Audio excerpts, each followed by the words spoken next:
Wow, I'm pausing because I just wanted to pull one more card for you, and this is a spectacular card. But things like tarot get us through the mental chatter and get us right to the heart of the matter. Now, this is a card that indicates that one period of your life is about to end and a new one begin. You know, that's probably what you want, right? Yeah, absolutely. Well, that's what it's a card that scares people because of bad horror movies, but it's not a scary card. It's the death card. And the death card has a sunrise Right. in it. The sunrise indicates that this is the end of one period in your life and the beginning of another one. And I like it. that's a marvelous, marvelous thing to have. I don't get that card very often, but you are at the cusp of so much wonderful change coming soon. So this is a very good time for you. Trust Thank you yourself. very, very much. I appreciate it. You got yourself this far. You're going to get yourself further too. My pleasure. Absolutely. Thanks for calling. Bye now. Yes, thank you. Bye-bye. Hi. Let's see. Let's see if we can get another one in there because, gosh, I'm having a great time reading here, which is I've been so isolated from humanity for 2 months that this just feels great. We're going to Kristen in Islip next. Yes. Hi, how are you? Oh, hi. How are you doing, Kristen? Hi. I'm good. Oh, thank you're you. a neighbor. Out in Islip, New York. You're a neighbor. I'm just off Times Square here in Manhattan. Oh, okay. Just a short little train right away. Yeah. So if we survive it, the way things are going in New York these days, Yeah. but Yeah. it's really not that bad. You know, I look at other cities and I see that we're not. I know they say New York is the safest city, a big city in the country, but it isn't actually. The stats show quite otherwise. But we're not as bad either. You know, we're slam in the middle there. You know. So anyway, what can I look at for you tonight? Someone to maybe connect with my mom if possible. Okay, I'm assuming that she's passed. Yes. Okay, is that recent? It's been 5 years, 5.5 years. Okay, that's in the scheme of things, that's nothing, right? Let's see. Feels like forever, but yes. Yeah, well, that's this is just something I never did before. I got into doing tarot on Ask One Radio. I never thought of doing that kind of a reading, and I figured, why not? Let's give it a try. And I've had wonderful results with it. And I can tell you that they're almost all. I always get the same thing, which is sadness followed by happiness. And I try to look for direct messages, but there are a few cards that I look for to see if I'm actually getting a message, like obviously the death card or the judgment. Well, here's the judgment card. I was just saying the judgment card, and I've got that. Because pictorially it shows a resurrection. You know, the angel blowing a horn and the souls coming up out of the grave. So let's say that is verification that we are going to make contact. Okay, great. And I'll shuffle them again. And he was saying that she was being judgmental of me. Let me do this, because here it is again. I got the Three of Swords. The Three of Swords shows a heart pierced by three swords, and the heart is crying. See, there's great sadness. Okay. But yet and then I get the High Priestess, which is also a card I look for to verify these readings, because the High Priestess is the person who can see behind the veil, meaning the veil between this life and the next. Right. And then I have the World, which is a card of success, which is telling me that the spirit feels a degree of achievement at this point. Okay. I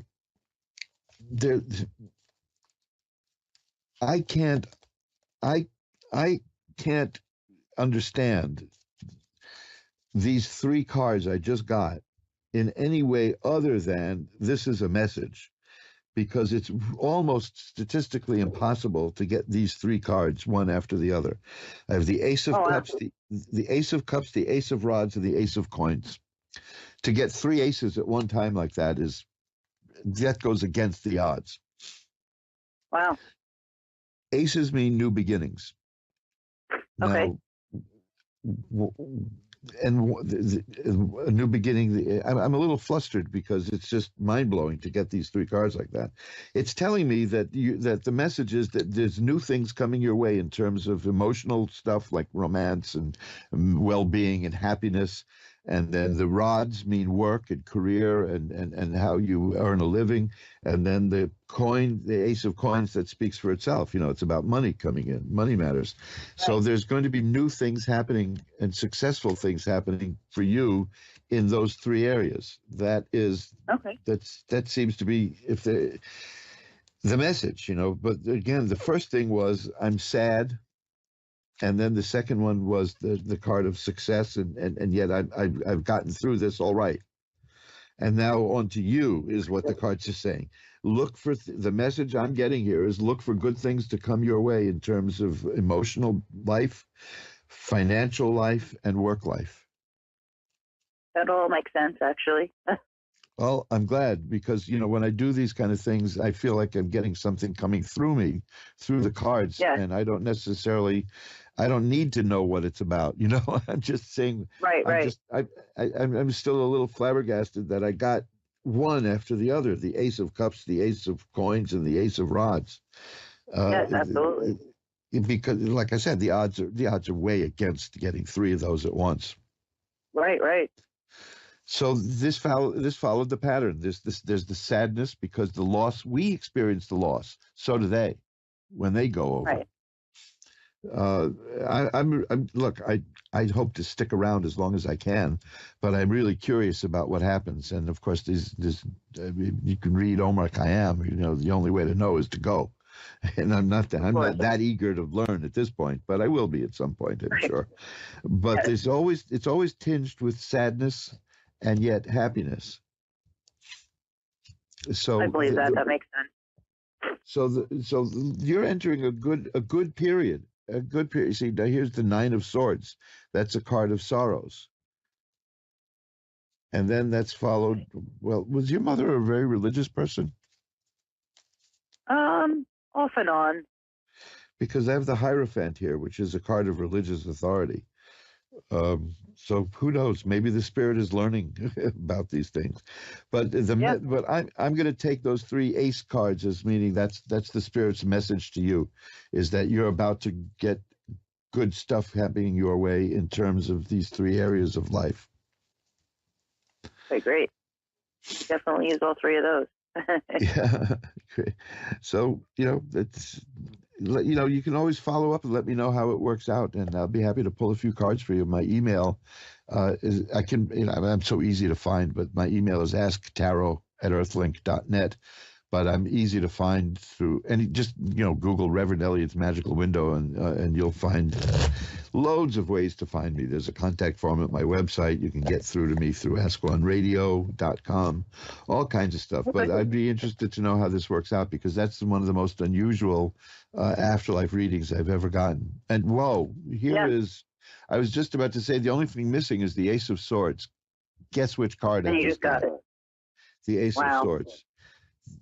Now you see, there are people who don't believe that I do this anyway, and I've been threatening for a while now to move over to video, and then you people can see the cards, and yet still people are going to say, well, you're just doing card tricks, But no, this is the real deal. This is authentic. When I started reading tarot, somebody I had known at that time for about 25 years told me, well, you're just doing card tricks. And I said, you've known me 25 years. Have I ever done a card trick? You never saw me do a card trick. But no. So listen, here it is. And I heard it in your voice. You were doing it too. I heard like the shock in your voice. Yeah, I so much for I wanted to be cool, but I couldn't do it. And now with this Ace of Swords coming up, so you got all four of them. You got all four. So the message, there is a direct message here to you, which is that every aspect of your life is going to be getting better. Okay, I've got to run. I've got less than 2 minutes to go. So please, if you want to get in touch with me at any point, do that. And I will be happy Thank you so much. Do a little follow-up for you. My pleasure. Great. Bye-bye now. Thank you. Have a great night. Bye-bye. And hey, that's it, folks. That's it for this edition, the actual, real edition, not just the rebroadcast edition of Reverend Elliot's Magical Window. My first in 2 months, and we can kiss that flu goodbye, and hope that I can keep my vitamin content goes to bat. But sometimes the old body just gives in to those little viruses, and there's nothing you can do about it. So we will get together next week again. We will. But in the meantime, like I said, you can email me. Any of you want to have a couple of cards pulled on the house? That's fine with me. The email is asktarot@earthlink.net, asktarot@earthlink.net. And check out my website, magic-works.com, and you'll see a whole bunch of stuff there. So until we get together next week, remember, time flies. It's up to you to be the navigator. Bye-bye now.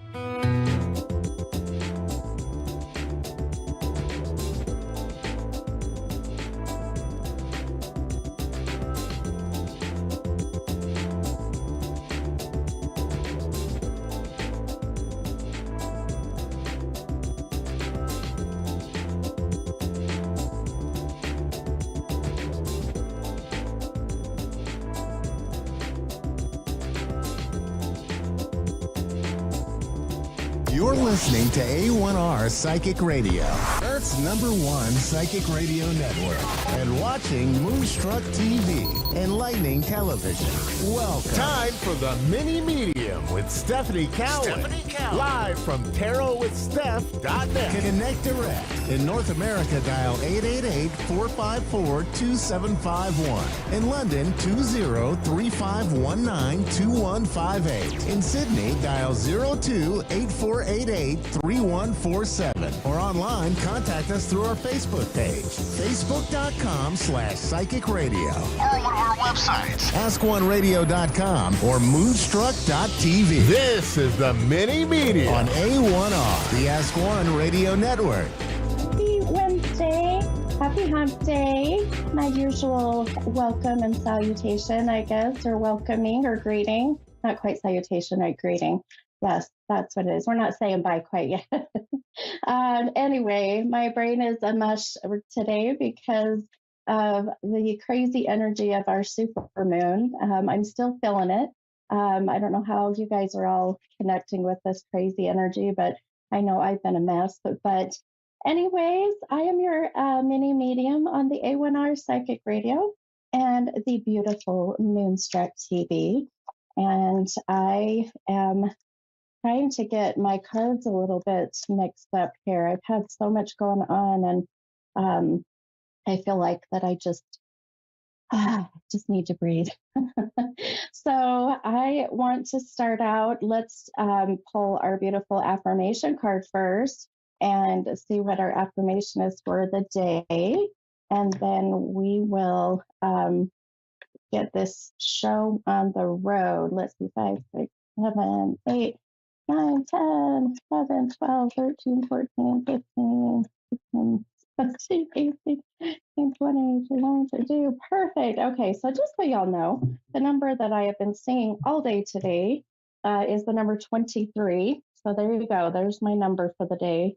And it's been just a very strong number. It's definitely been one of those numbers where every time I looked at the clock, it was like, 223 or 1223. It's just kind of an odd number. I think unusual. And yes, it's an odd number. I can totally hear my dad, who has passed away, with his dad jokes. And he would definitely be saying, yes, daughter, 23 is an odd number. But y'all know what I mean, right? It's an odd number when it comes to spirituality, spiritual numbers. I feel like 23 is not a very common number. So let's see what our affirmation card says today. Okay, well, I think we all can relate to this particular card and what it's telling us. So your affirmation for everybody for the week says, my patience is being rewarded. my turn will come. And okay, so let me just tell you really quickly. Let me repeat it again just in case. So the affirmation for this week, such a good one for everybody. My patience is being rewarded. My turn will come. So I have been really manifesting for some things to come into my life. And I literally had this conversation with my family just yesterday. And by the way, happy 4th for those in the US. Happy Independence Day. Um, Happy birthday, America. So hopefully you guys all had a beautiful 4th of July and you were safe. And if you are in a different country than the US, I hope you had a great day as well. And so anyway, going back to what I was saying, I'm having my ADHD squirrel moments, as I call them. So patience is being rewarded. My turn will come. I literally was telling my family that I am trying to I want to manifest uh, more with my gifts. I want to manifest more with sharing. I want to be doing large events. I want to get to where I am able to share my gift even more than I already am. And I am not patient. So I want it now. I want it now. So I'm learning this. I'm learning patience. I am a Gemini.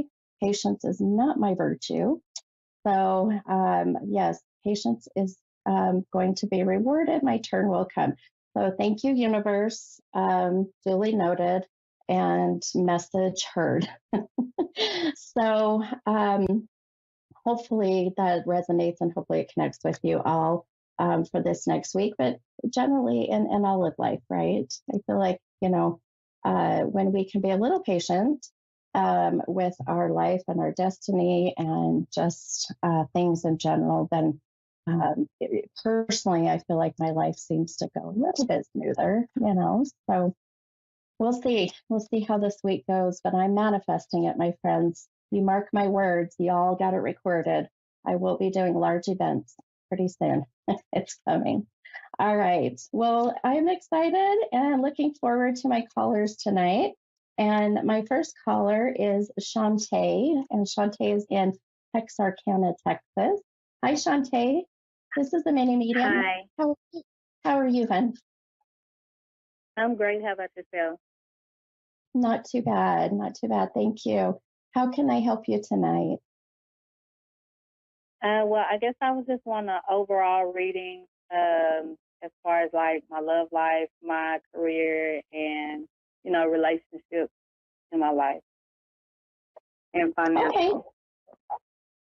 Okay. So I'll just because we only have about each of my callers about it just varies about 8 to 10 minutes. So let me I'll kind of focus on one of those and see. And usually whatever hits me first is usually what I feel that the universe or whoever my spirit guides really are wanting to to give that message.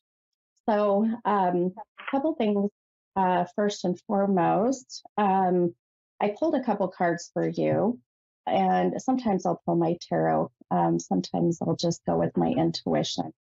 The first, the first thing that I feel that I was drawn to when it comes to the 4 different kind of topics that you brought up, really for me, let me tell you, we'll kind of mesh your financial and also mesh that a little bit with your work and career. Does that sound okay? Yes, ma'am. Okay, beautiful. Okay. So a couple things that I am seeing. Now, I also, okay. I also am a Reiki practitioner. So when I do energy work and even just feeling energy, even through the phone or virtual, a couple things that are really affecting me at the moment. And the first one, and especially your cards, I'll show the cards on, if you go back and watch on YouTube or on Moonstruck TV, But the two cards that are pulling up, one is color green, the other is called indigo. It's an indigo color. Now, those colors of your chakras are the one is your third eye, and then the other happens to be your heart chakra. So when I'm looking at these, and really one is a cup and one is a sword, and the cup is reversed, the sword is right side up. So what does this mean when it comes to finances and work? Well, a couple things that I feel, especially with work, definitely whatever it is that you are doing right now, my friend, I don't feel is fulfilling your purpose. It's not fulfilling your soul. I don't feel that you're getting much out of what you're doing work wise. It feels very just, I know this is going to sound kind of harsh in a way, but it just feels empty at the moment. Does that make sense for you? Absolutely. Okay. And so when that happens, I mean, of course, then then comes the financial part of it. Because when we're not feeling fulfilled at a job or a career, then our efforts are really not there like they would be if it was otherwise. So when I see this, the third eye connection, which is your beautiful intuition. And by the way, I can tell just energy wise and the visions I'm getting for you, you have a very beautiful intuition, Shantae. You have a very gifted way of connecting with people. And I also feel that you're very raw about it, meaning that you don't sugarcoat things, my friend. So do you Yes. feel that you're that way? Yes, ma'am, definitely. Yeah. And I love that about you. And I feel others love that about you.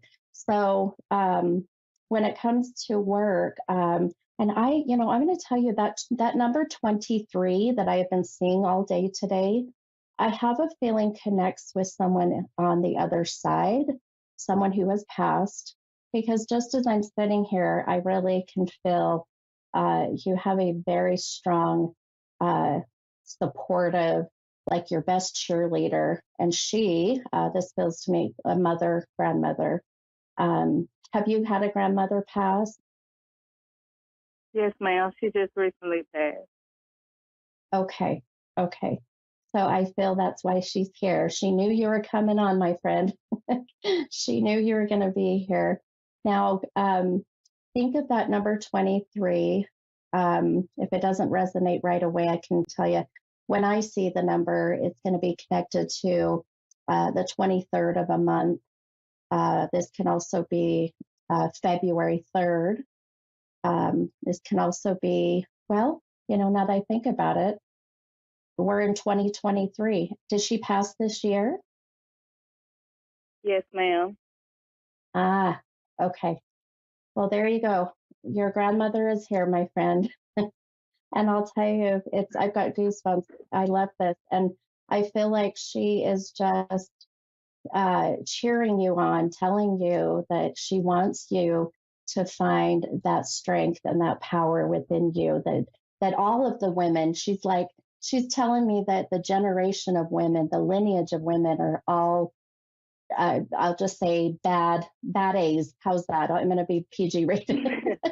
Yes, Would your grandma literally say that? Because that's what I heard. yes, ma'am. Definitely. I love that. Well, she is definitely telling you that you need to go and find your purpose, my friend. And if you can find your purpose and have it be, you know, monetary gain from it, like, money, obviously, we still got to make money to live.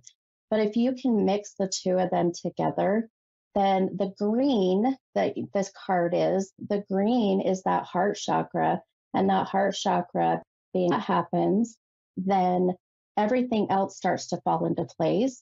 You start to exude that beautiful, confident energy.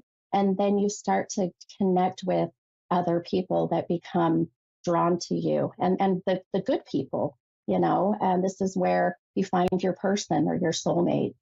So it's like, once it's like a root cause. Once you find the root cause and you work on that, which is your shadow work, then everything else starts to bloom and starts to fall into place. And I'll tell you, your grandma being here right now and validating, I mean, the 23 just hit me that it's 2023.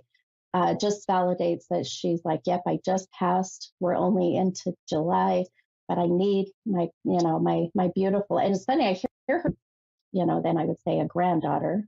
But just know she's going to be your biggest support, your biggest cheerleader, and she's really going to be the reason why I ask her for that guidance, okay? Yes, ma'am. All right, my friend, and I'll give you a date here, something that I saw coming too. I want you to pay attention and watch for. Let's see, I write about the second week in August, so we're about 6 weeks out. I really feel that you have what I call a shift in your in your energetic kind of space, if you will, a shift in your journey where it starts to, or you start to see things going more in that positive direction. So just start manifesting, just like I said. look how amazing, Shantae, that the affirmation fits for you beautifully, right? Just being patient. Yes, That's the hard part. Well, I hope this helps you, and I hope just knowing that your grandma just peeked in a little bit to give you that boost of confidence and cheering you on. Hopefully that'll help you get through a lot of this, okay? okay. Thank you so much. Oh my gosh, you're so welcome. You have a wonderful night. You too. All right, hon. Bye-bye. Bye. All right. Wonderful. Well, we've got time for another caller, and this is Janice in Texas. Hi, Janice. This is a mini. Oh, Kentucky. Where did I get Texas? Kentucky. My producer whispered in my ear, no, Kentucky. Maybe there's a connection with Texas with you. That happens a lot. I don't know of anybody, but you never know. Yeah, that's true. That is true. I always tell people that, if it doesn't make sense now, just give it some time and it will, and all of a sudden you'll be like, yep, that's what Stephanie was telling me. Oh, well, I am glad to meet you, Janice. How can I help you tonight? I just basically wanted a reading. I've been going through some stuff, and just really stressed and anxiety high, and just wanted to see what you would say. Okay. All right. Perfect.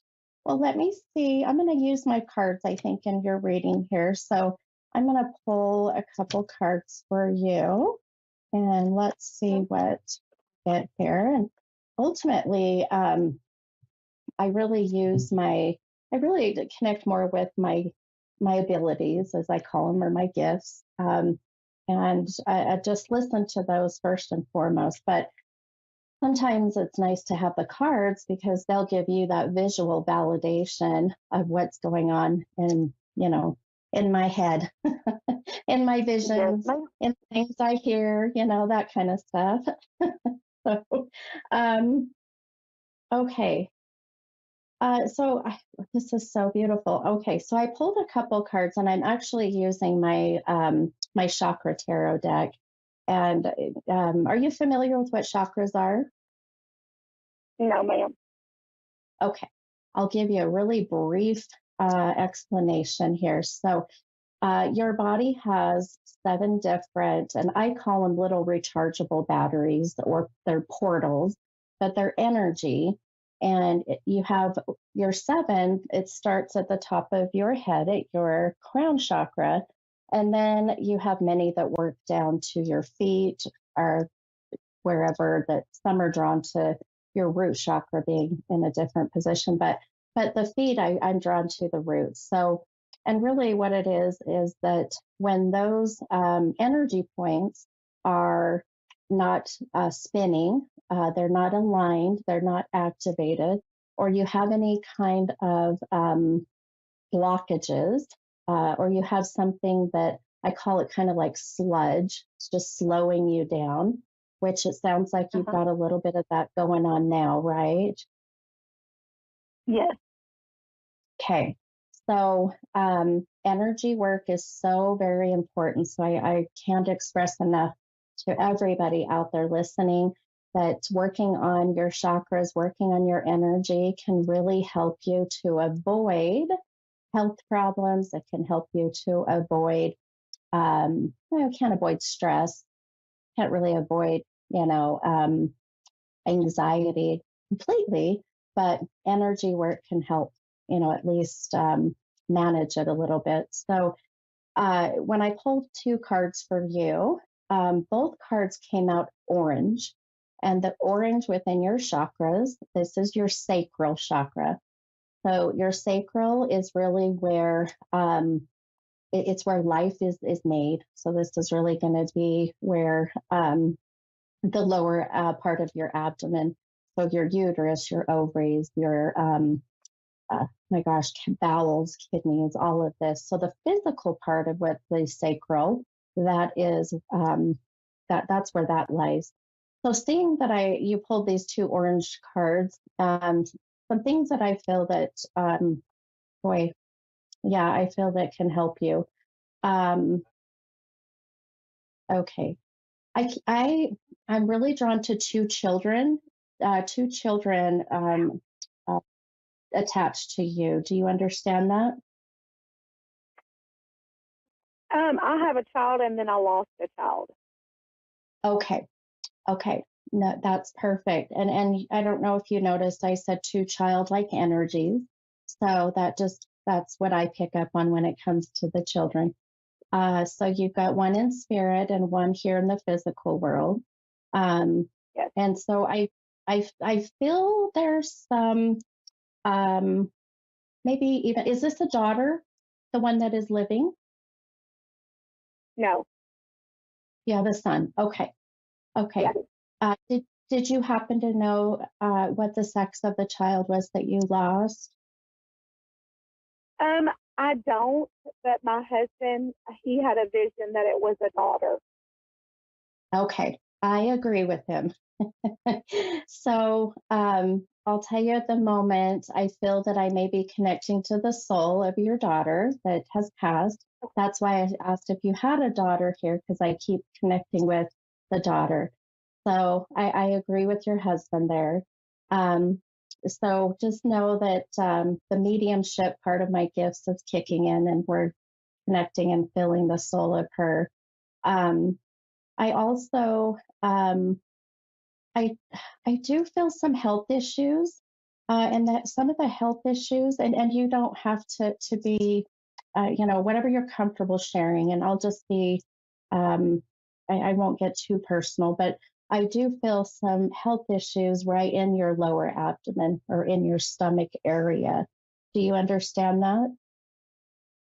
I mean, I'm constantly swelled there. I've never been diagnosed with anything. I constantly swell in my stomach.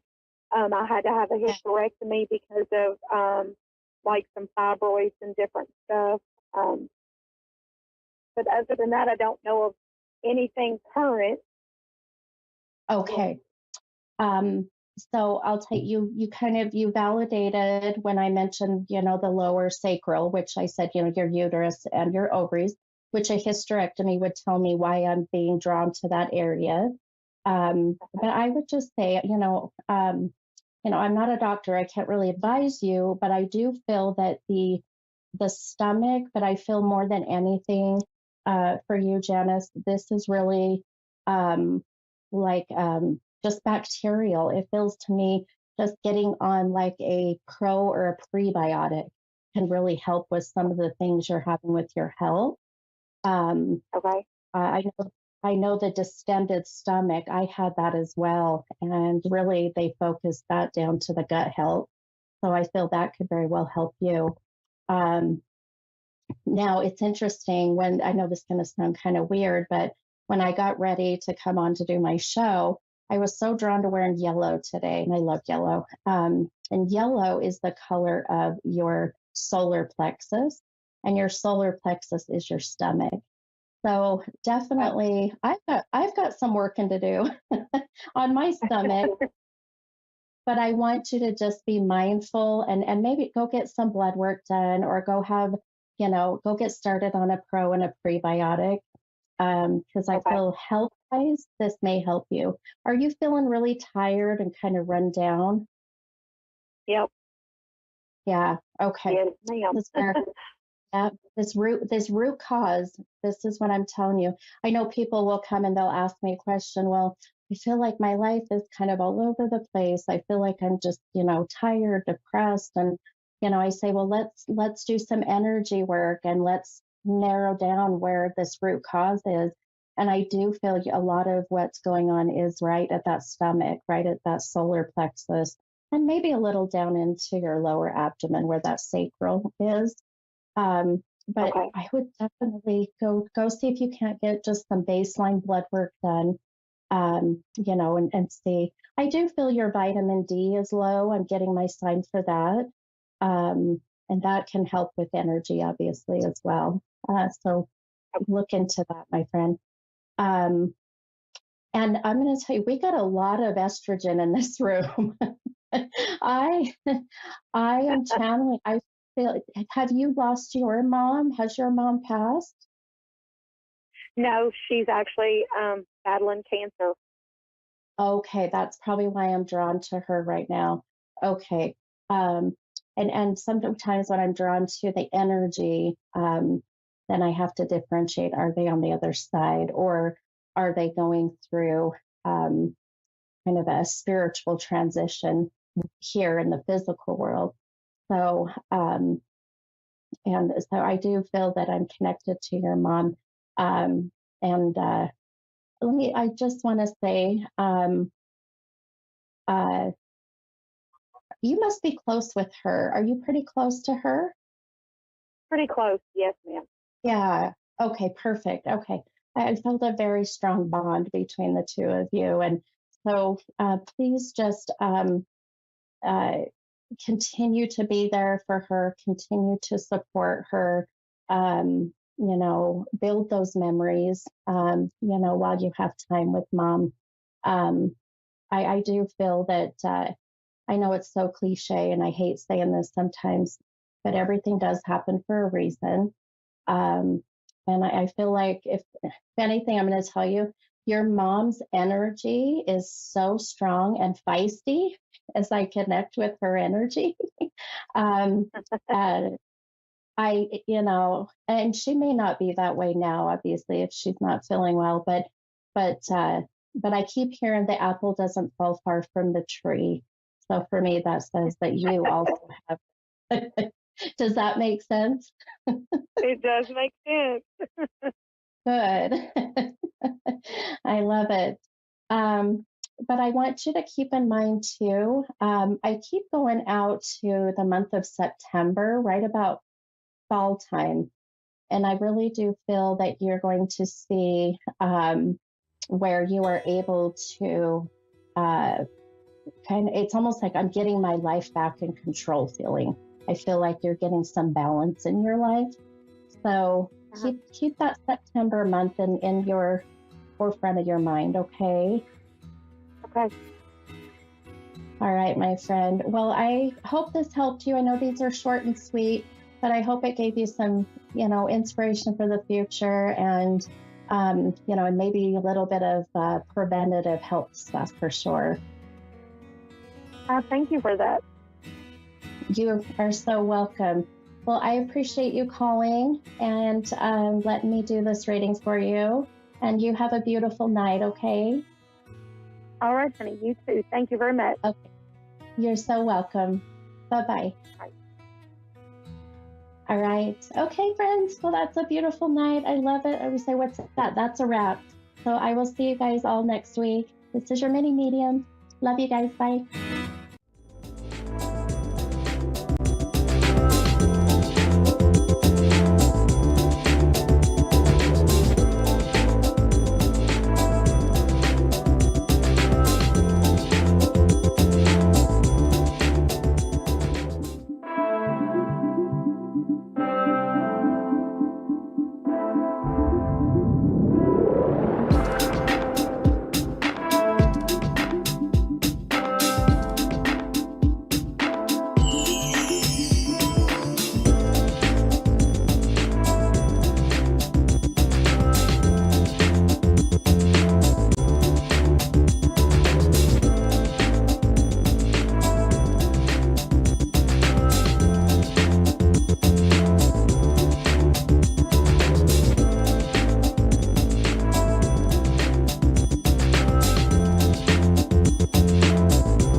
to A1R Psychic Radio, Earth's #1 psychic radio network, and watching Moonstruck TV, enlightening television. Welcome. Time for Psychic Paths with Suzanne Marie. Live from PsychicPaths.com. Connect direct. In North America, dial 888-454-2751. In London, 20-3519-2158. In Sydney, dial 02-8488-3147. Or online, contact us through our Facebook page, facebook.com/Psychic Radio. Or one of our websites, AskOneRadio.com or Moonstruck.tv. This is Psychic Paths On A1R, the Ask One Radio Network.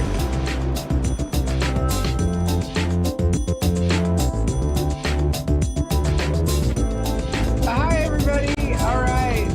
Hello, everyone. I am Suzanne Marie, and welcome to Psychic Paths, and welcome to A1R Psychic Radio. I'm going to be your host for a little bit. I am a clairvoyant and a light trance medium, and I see past, present, and future, and I am a light trance medium, which means I can speak to past loved ones. I hope everyone is doing well, and I hope that everyone is feeling loved and cared about, and I hope that everyone is doing relatively good with health. I hope that everyone is healthy and being able to get the things that they need. So welcome. I am in St. Cloud, and you can catch me on here on Facebook on Psychic Paths, and you can get to my website, which is www.psychic-paths.com, and just shoot me a note or a message if you have any questions. So welcome. So welcome to July, and it is now getting to be Cancer season, the sign of home and sensitivity and everything having to do with family and familiarity with home. I'm excited. It's going to be a good rest of July, and I think that everything should be going well. I am expecting a very good caller, and a very good caller to me. Oh, Tammy from Pennsylvania. Hello. Hello. How are you tonight? I'm good. Good. I love Pennsylvania, and I love the name Tammy. I've driven through Pennsylvania, and it's very, very wooded. It's got a lot of trees, which I love. And depending on where you're at. really, Yeah. really, is I there live out some in that? I live out in grape country. All the grapes and wines are made out where I'm at in Pennsylvania. Oh wow, that I wouldn't even have thought of. I've just learned something. Yeah. You ever hear Wow. Welch's grape jelly or grape juice? Welch's? Yes. That factory's That's here where I'm at. All the grapes are Oh, my local and they make the goodness. grape jelly here. So this just goes to prove that just because I'm clairvoyant doesn't mean I know everything. I learn every day. Yes, So you what learn can something I? every day, that's for sure. Yes, never too old to learn. So what can I answer for you tonight? Well, I kind of got two questions. One Okay. is I wondered if my dad knew what I did with his dog tags and if he approved of that.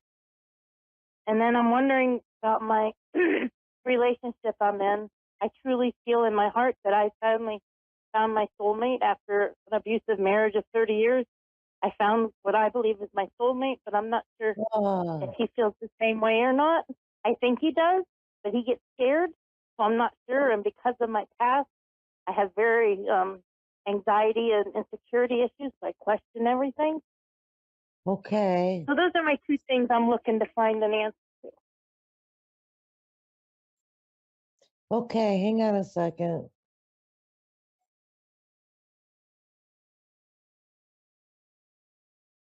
Okay, so I think I've connected to your father. I think he's come through. Um, let's give it a second. Um,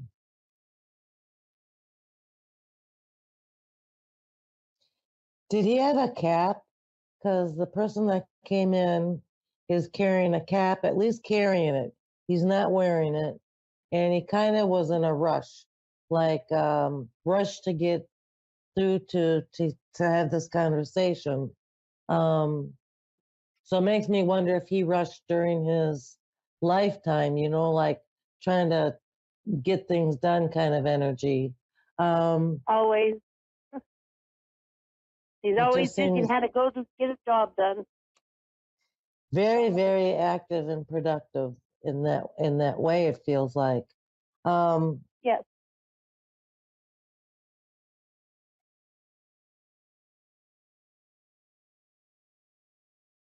he's saying that he's been around you for a long time, and it has made him sad with whatever emotions you're going through and what life handed you. Um, he's very close to you, and he feels for that. He wishes that he wishes that he was here with you at those times that you need a shoulder to lean on. Um, trying to get a good read on him.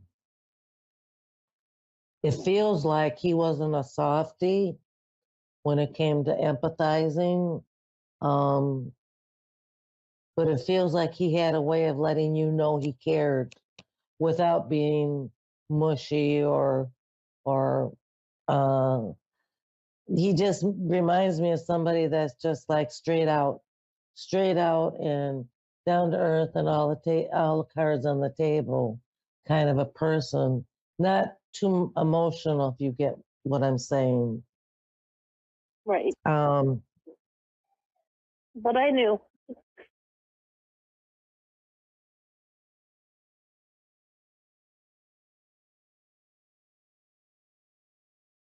I'm getting a iffy on what you had asked about the decision you made. Um, he's kind of saying he loves you no matter what. Um, but the decision has made him sad. If you can understand that, it's sad. Um, but it doesn't change how he thinks or feels about you, and he's still around you. Um,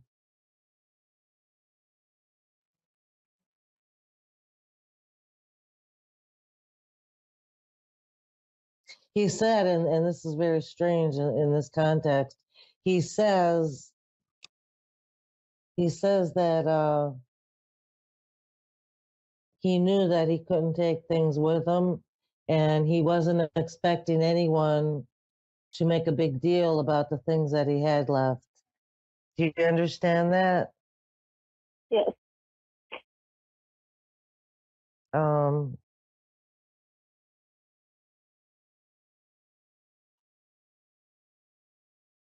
so right now he's asking you to say his first name. Would you do that for him? Howard. Then he says, I am remembered. And he's saying that that's what counts. When you talk about him, you remember him. But as far as the other things, no. Um, I think that was a part of his life and it was sad. But I don't think that he's too distraught about what's happened, okay? Okay. Do you have another question for him while he's here? Because he says you may have another question for him. I want to know if he forgives me. He forgives you. Oh my goodness, yes. Yes, absolutely. He 100% forgives you and loves you and will always love you. that's where he stands, and he's really firm on this. He's doing one of those um, very stern fatherly faces at me, like he wants you to know nothing is going to shake that. Nothing is going to shake his love and adoration, and yeah, he's all yours. Um, he's trying to say what he was trying to say is that the way that he wants to be remembered, I think, is to be talked about, to be remembered and shared the history and the memories, if that makes sense. Yes. Well, that I do all the time for him. Okay. So getting to your relationship, I feel like you've done a whole lot of healing. You have done the work, and it feels like it's been a roller coaster for you, emotionally and mentally and somewhat physically too. That's to say the least. Oh my goodness. It's an accomplishment, and I want you to be very proud of yourself for that. Spirit is saying that you have gone beyond in healing, and that's very, very good. That's very good for you. Hang on a second.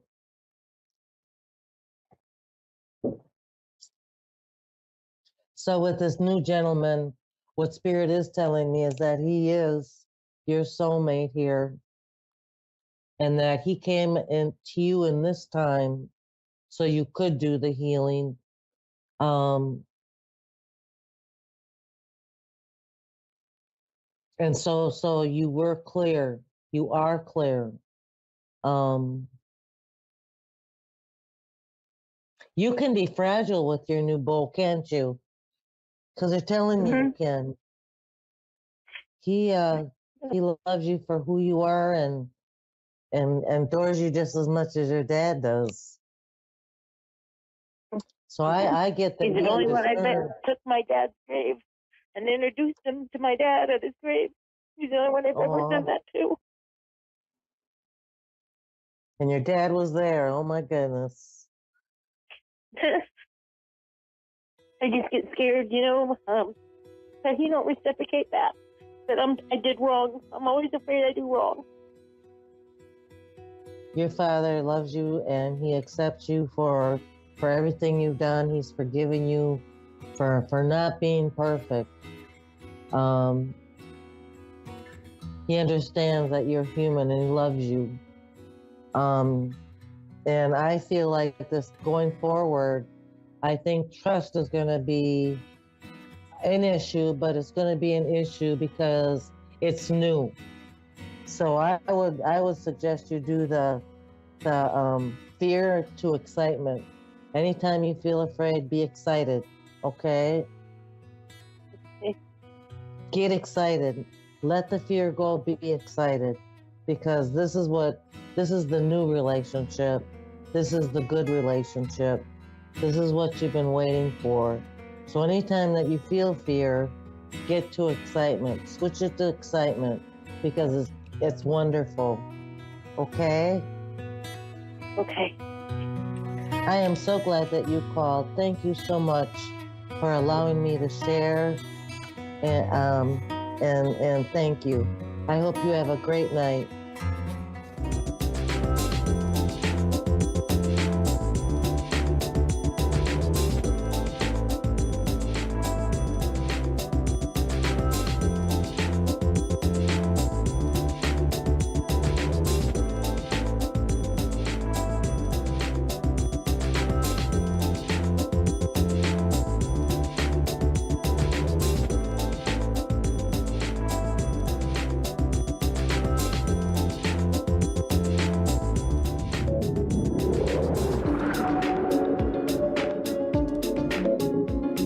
You're listening to A1R Psychic Radio, Earth's #1 psychic radio network, and watching Moonstruck TV, enlightening television. Welcome. Time for Energy Reader Mariana with Mariana. Live from SoulCircle.vip. Connect direct. In North America, dial 888-454-2751. In London, 20-3519-2158. In Sydney, dial 02-8488-3147. Or online, contact us through our Facebook page, facebook.com/psychic radio. Or one of our websites, ask1radio.com or moonstruck.tv. This is Energy Reader Mariana On A1R, the Ask One Radio Network. Hi, everybody. All right. So this is my second show. My name is Mariana. Last time I looked like my face was in the wrong direction. So I'm going to try to look right at the camera. But there's a small delay. So we'll see how we do. All right. So we're here to talk about animal communication. But I'm also going to take a psychic read. If anyone is interested tonight, please give them a call. Tell them you would like to be put in with me. But I do want to talk until we get that caller. I do want to talk about animal communication. If you do Reiki for animals, if you do energy healing for animals, animal communication is kind of a next step. It's kind of the thing that you can add to your animal toolbox, if you'd like to put it that way. Animal communication at its basic level is telepathy. And one of the great things about animal communication is how it makes the human feel as far as their connection to their animal. As we all know, many people today treat animals as if they are children. There's some different aspects to that, which is good, which is bad, but we're not getting into that at the moment. What else could I say? Let's see. So psychic versus energy reader versus animal communicator. And I kind of have it written down here. What does it mean to be psychic? And what are the connotations of the word? Unfortunately, some connotations of the word psychic is kind of negative, right? Because we have the scammers and we have the circus performers and we have the people calling themselves, well, I don't want to insult anyone and I'm not sure what everyone calls themselves on this, so I'm just going to keep that to myself. But the term psychic can be taken negatively. However, as an animal communicator, you're communicating with animals. It's very hard to fake that. It's very hard to be vague. It's very hard. Oh, all right. I do not know how to say this name, but somebody from Montreal, Canada, on Shaw is would like a psychic question. Hello. Hello. How are you? I'm great. How are you? I'm doing good. Not too bad. What would you like to ask? So I wanted to ask just a little bit about my personal life right now. Okay.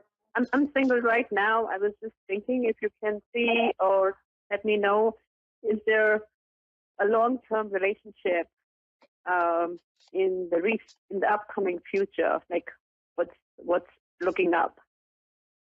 Absolutely. So I do use tarot for anyone who is not familiar with tarot, and we're going to go look and see if there's anyone coming up for her. You get the Chariot, Justice, and the King of Pentacles. Oh gosh, and the Two of Cups is your shadow card. So this is exciting in my opinion as a tarot reader because the Two of Cups is all about new relationships. It's also about self-love, and I do think you've done some work. As I sit in your energy, I feel like you've actually done some work about where you've kind of made mistakes in the past and you've cleaned some of that out of your energy. I do get the Chariot, which is basically movement toward the future. It's very much movement toward a relationship. And then it's followed by Justice and the King of Pentacles. The King of Pentacles is an established man who has his own money. If you're straight, I hope I'm not assuming too much. But the King of Pentacles is an established person who wouldn't be coming to you for money per se. He has his own money. You have your own money. This is even though it's a King of Pentacles, I feel very emotionally available in this. Here's what I want to caution. You need to look for still a little more balance before this person comes into your life. So as I sit in the Two of Cups and as I sit in the Justice card, Um, you're kind of still up and down, if you will. So you kind of still tend to react instead of respond. And so what I would really like to caution you to do is move into that response mode as opposed to react mode. And this is going to help you as this person moves into your energy.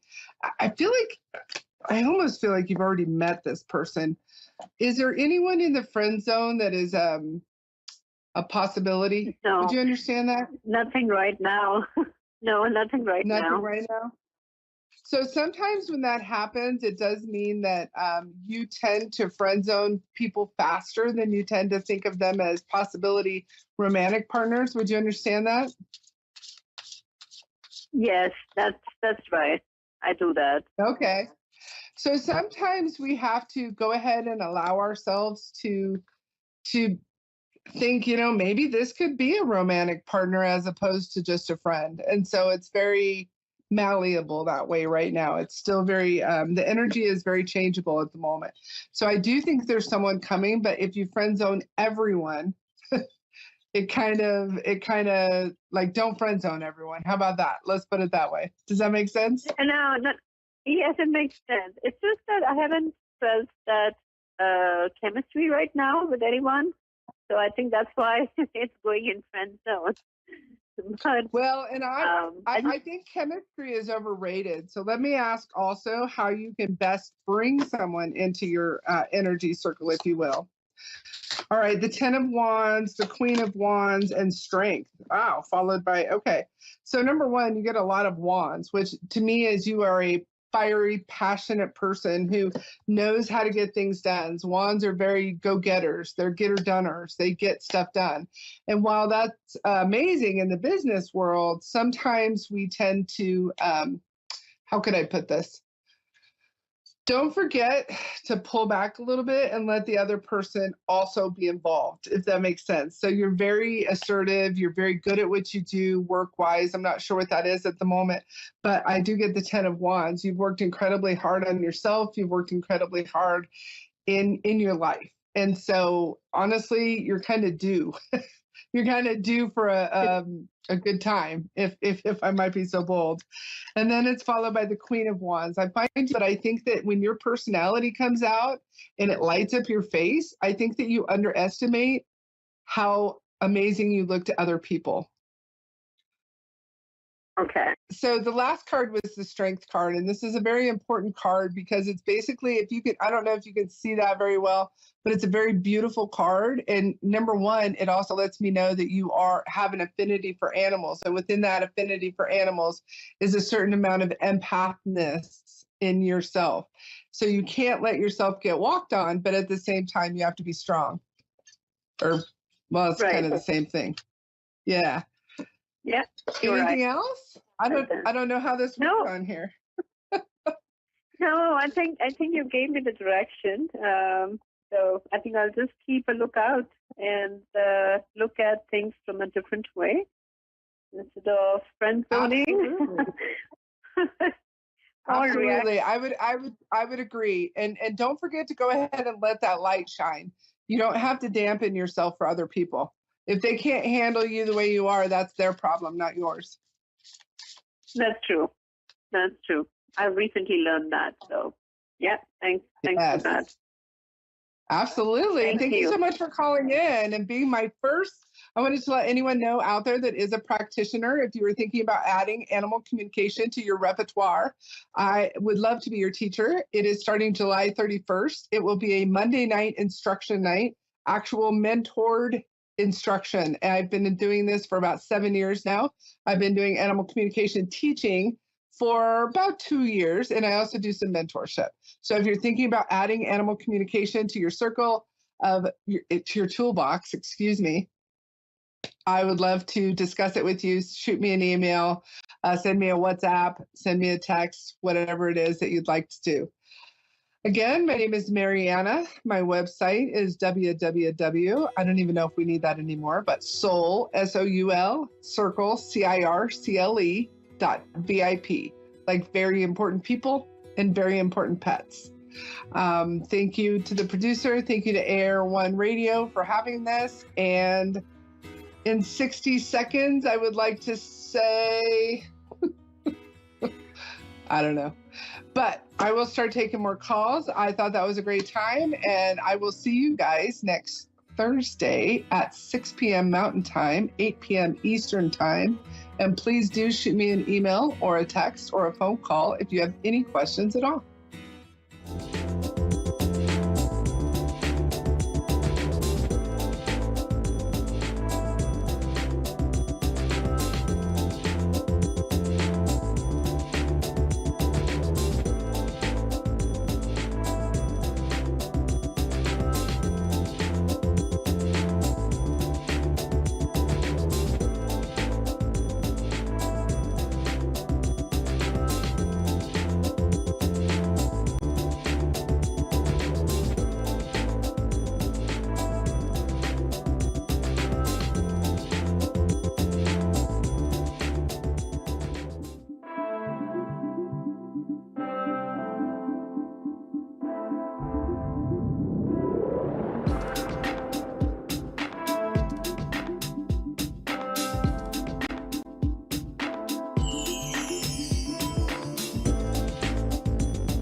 You're listening to A1R Psychic Radio, Earth's #1 psychic radio network, and watching Moonstruck TV. Enlightening Television. Welcome. Time for New York City Celebrity Psychic with Perry Lyons. Live from PerryLyonsBrilliance.wixsite.com/Perry Lyons. Connect direct. In North America, dial 888-454-2751. In London, 20-3519-2158. In Sydney, dial 02-8488-3147. Or online, contact us through our Facebook page, Facebook.com/Psychic Radio. Or one of our websites, AskOneRadio.com or Moonstruck.tv. This is New York City Celebrity Psychic on A1R, the Ask One Radio Network. I cherish ducklings. This is actually a bow because occasionally a girl wakes up and she says, "Today I want to look like Minnie Mouse." So that's what happened. Hi, welcome to New York City Celebrity Psychic, Perry Lyons, which is also me. And I'm so glad you're here. Makes me so happy. Okay. Well, we're going to move right to the Tarot Psychic weather for the week. Not to be confused with actual weather, because psychic weather doesn't actually damage the crops, and we can't control it with our minds. Oh, wait, maybe we can. What I'm going to do is pick 3 tarot cards that will sort of describe the week coming up, and I'm picking them randomly, rooting around now. I hope you guys had a good week. I saw a really good movie called on it's Prime called Family Games with a terrific director's name is Suzuya Bobo. She's lovely. So it's a really good movie, Family Games. Go watch it. Oh my gosh, this is awesome. Wow. Okay, the 3 cards I picked. And this is kind of tuning into what people used to call, and still do in fact, the zeitgeist, which is a word that means spirit of the time, the spirit of the moment. And so it's kind of an unconsciously agreed upon thing that we all sort of experience the time of our culture at the same time. It's why people tend to, if you look back at old pictures, people are wearing like strange fashions, but at the time they were all wearing it, so it seemed normal. So zeitgeist for our week is the Ace of Cups, which is great. It means that it's the beginning of a time of the beginning of a whole cycle. Oh, hi, Annabelle in Syracuse. I'll be ready with you in a minute. Just going to finish this. I love the name Annabelle. Oh, love that name. Okay. This is, we're going to hold it up the right way or the wrong way. I've been doing this for 2 years. I can never get it right. Okay. The Ace of Cups this week is the beginning of a new cycle. And that cycle is, cups represent emotions. The Ace of Cups is the beginning of a whole new time but it contains a lot of emotional satisfaction. If I get this for a client, it often means that they're about to fall in love, which I'm like, no, don't do that. But it's the beginning of a new time of like emotional freedom, feeling loved and supported by those around you, feeling like you really suddenly know and love yourself. It's a very good card. I love doing that. Okay. The next card is really good. And I think this has to do, it's called the Sun card. When you get the Sun card, the times I've gotten this in my life have always been times when, I'm sorry, I'm being outwitted by a colored piece of cardboard here. There. Anyway, the times I've gotten the Sun card have always been the times that I was happier than I expected to be by any reason. Like, it's a time when it's not actually representing a naked baby and a horse coming through your living room, although if that happens, please call me. I'll give you the number of a good therapist. But the Sun card represents a time when we're emerging into the sunshine, which is literally what's kind of happening now. And we're emerging into a new time in our lives and a new time in our society when things are getting, I mean, it's a little, we've got some birth pains now, but things are about to get better than they've been for a long time. And we're, in our personal lives, this week should see a lot of opening up, a lot of great, again, beginnings, new beginnings, unless that's redundant. Are there old beginnings? Okay. This is a great card, and if you find yourself feeling like a childlike sense of wonder and happiness this week, that's this card. And what's the last card? Oh, wow. I really like that. The Chariot card, and honestly, this came up with the Page of Swords. I grabbed them both at the same time. Page of Swords is kind of like the Zoom card. It's a card of, okay, I'm going to get this right. There you go. It's a card of electronic messages. Of messages like, it's a card of getting stuff done through unseen means. I'm trying to say the internet, but it's been kind of a crazy day, so I'm not actually saying the internet. And this is a card, the Chariot card is a time of triumph. So if you have been like doing remote meetings, you might find that you're going to continue to do that, and that you also might have found during the last couple of weeks or months that you have a talent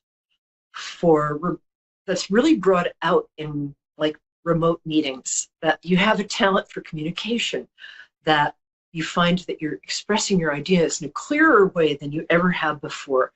The Page of Swords is about like communication, emails, Zoom meetings, and the Chariot card is a card of victory. So looks like a good week. Okay, we've got Annabelle. Thank you so much for being here, Annabelle. How can I help you today? Honestly, I like just want a reading about anything, about maybe my life, my future. The good stuff, right?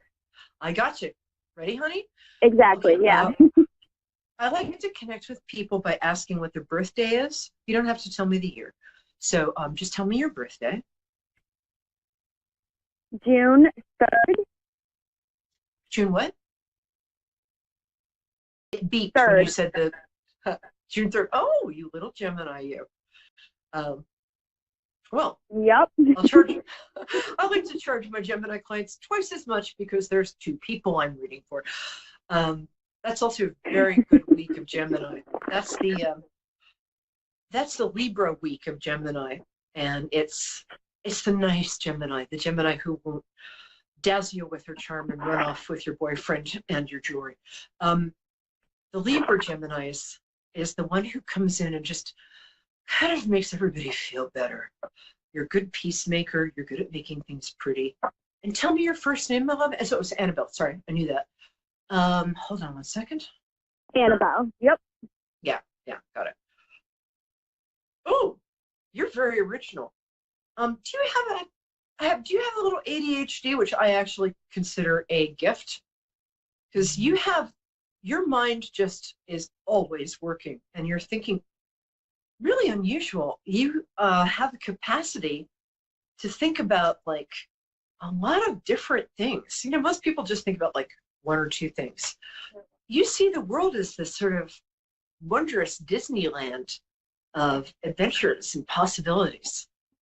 You have lovely energy. I'm going to pick some cards for you, which I don't usually do. Knight of Swords. King of Cups. Thank you. You're welcome, and you know it's true too. Wow, this is really good. I'm looking at your cards. It is. Yeah, it is. Hold on one second. I've got a lot of cards here. I got very, very ambitious all of a sudden. Okay. Priestess. You know, you have a certain amount of sort of, ooh, cool. You have a certain amount of psychic ability or intuitive ability. Have you noticed that? Swear to God, I do think I'm psychic. Yeah. I don't think it's weird. I think everybody. And I can like connect with a saint. Connect what? Say it again. I feel like when I talk to people, like they're gonna say I like can. You probably think I'm crazy, but I feel it. Did you say you connect to their saints earlier? Was that what you said? Did I just hear that? You totally connect with people. And if you didn't say I connect with their saints, then that's actually what you're doing. No matter what religion or creed they are. You do have an ability to kind of jump into the other person's space in a very good way, in a non-intrusive way, right? But you have the ability to kind of jump into other people and feel and do a kind of what I call soul listening when you choose to. But it's a really interesting talent. And next week I'll be I'm going to be teaching a class in this, and I've got a new little book I'm going to be promoting about how to get in touch with this. But for you, if you can find an app, like a meditation app, there are a couple of good ones. 10% is nice. Calm is nice. And just do a meditation in the morning. Use an app. It's much easier. That will get you in touch with your ability a lot faster than almost anything else. However, another thing you can do, and then we'll get to your reading, is just get a little notebook. And when you have like a little premonition or a little thought about somebody, or just write it down and don't censor yourself, even if it seems stupid. Even if you see your friend like Jane and she's got a bowl of petunias in her head, just write that down, because she might call you later and say, probably not that I've got a bowl of petunias in my head, but it will make sense later on. Interesting thing about you too is you're both visual, right-brained, because we have a right and a left brain. So the right brain is kind of creative and visual, abstract and psychic. The left brain is good at organizing, getting stuff done, and thinking about things. You have both of those. That's really interesting. I don't get to see that very often. One of the cards that came up for you is the High Priestess upside down. Says, yes, you are psychic. You have abilities.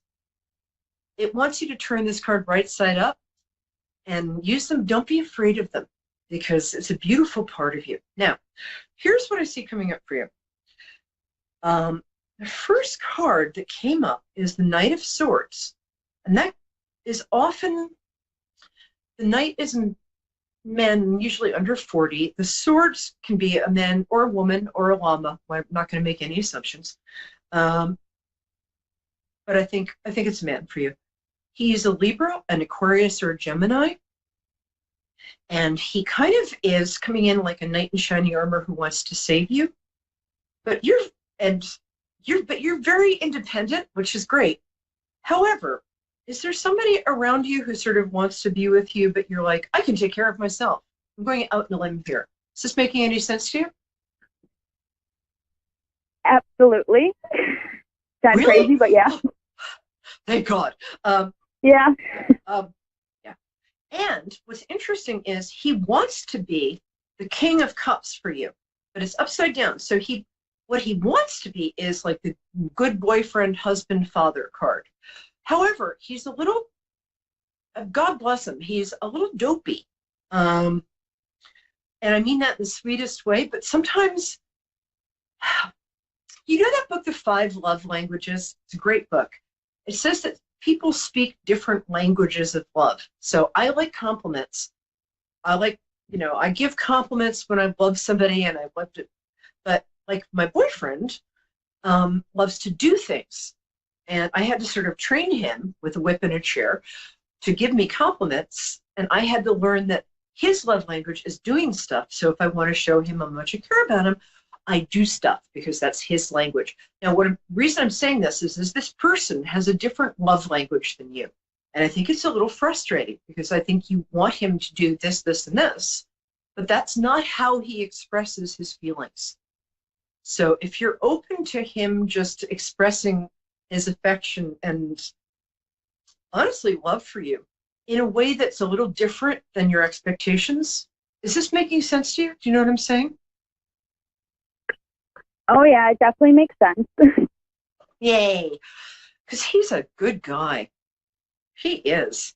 But I think it's a little frustrating for you right now because I think girls, women, no matter how, I'm a feminist, but I want somebody to, bring me roses and buy me little gifts with lots of diamonds in them. I don't actually expect that, but there's a little girl part of me that kind of does. So if he's not doing that, look at how he is showing you he cares. Does he show up? Does he call? Does he see how you're doing? Does he share ideas with you? So that's that. Now, in other aspects of your life, you have a small nuclear family, but a large extended family. Is that right? Yeah, I would say so. Good. There are going to be some secrets coming out in your family. I'm not going to say everybody's family has secrets. Heavens to Betsy. I didn't find out that one of my brothers was actually a large marmoset until a couple of years ago. Kidding, but it looks like in your family there's going to be some changes for the better. Do you mind if I ask? I'm getting 2 kids around you, but I'm not sure if you already have them or if they're coming up for you. Sorry, been a long day. Well, I don't have any kids, and I hope they're not coming up. Do you have nieces or nephews? I got kids around you, but they didn't seem Yeah, like I they were do. yours right now. Okay. So there it looks like there I have are 2 either. godchildren. That's it. Okay. 2 girls or boy and a girl? Don't say 2 boys and ruin my 2 night. boys. Great, thank you. Okay, well, my godchildren radar is a little off, but it's interesting. You're going to be seeing a lot of them sort of unexpectedly soon. And these kids, the godmother role from somebody who's 10 godchildren, these kids really look up to you, and they see you as this kind of independent, cool, like fashionable person. And I would sort of look at that because I think you're having a little low self-esteem moment, which all fantastic women do occasionally. It looks like you're going to be fighting for a position at your job, but you're going to win. Somebody else is trying to elbow their way in. And then around September, the Fool card comes up, which does not mean you're a fool, quite the opposite. You're going to be either going to get a promotion and a new title and work with other people, or you're going to get a different and new job. It's one of the two. The Fool is the beginning of a whole new journey in your life. It's a step up, and you might be taking on something professionally, or if you don't have a job, this might be when a new one shows up. You might be taking on something professionally that is a little scary, but you're going to find out that you can do it, and boy, can you do it. So you've got a good year coming up. It also feels like you might actually get engaged this year. This card, when it shows up, is surefire. It's 2 people standing under what the Jewish culture calls a chuppah, which is a wedding like canopy. So that might be in your future. Yeah, that's about, what else am I getting? Yeah, so explore your sort of psychic and intuitive side. The last thing I'm going to say is this is your advice card, and you can be really outgoing and charming and creative. And also on this card, if you see the little black cat at her feet, that means she's psychic. So don't be afraid to be your sort of most outgoing, shiny self and to explore sort of your psychic abilities, because those will really serve you in your job, your love life, and the rest of it. Sound good? Sounds good. Thank you so much. My pleasure. Come back soon. Tell your friends. Okay. Take care, my dear. Thank you. I have a friend right here. Thank you. All right. Hi, friend. Thank you. Okay. Who's up next? Wait, by the way, oh, Amanda, I love that name. My sister-in-law named Amanda. Hi, Amanda. How are you today? Hi, how are you? Oh, you got a beautiful, like, contralto voice. Nice. I'm well. How are you? Good. You have a slightly pressing issue. I just want to quickly ask you when your birthday is, if I can do that, just because that helps me tune into you fast. It's December 19th, 82. Good day. Oh, you're just a baby. I have shoes older than you. Okay. You have a question that you might be a little like, should I ask this? Go ahead, ask it. What's your question, my love? I really don't know. I'm just like questioning about like maybe relationship, financial wise. Yeah, it's been a tough couple months for you. It feels like you felt like a little isolated. I mean, even if you weren't, you felt that way. Financially, there's an opportunity. Yeah. Well, you're going through a lot of growth. Let me see what the cards say about Amanda. Let's do 3 cards for you. Tell us especially about Amanda's. Okay. Okay, this goes along with what I got when I was tuning in on you. There are a couple of opportunities financially that you might not be seeing, or if you do see them, you might be like, I'll do that tomorrow, which would make you exactly like everybody else in the world.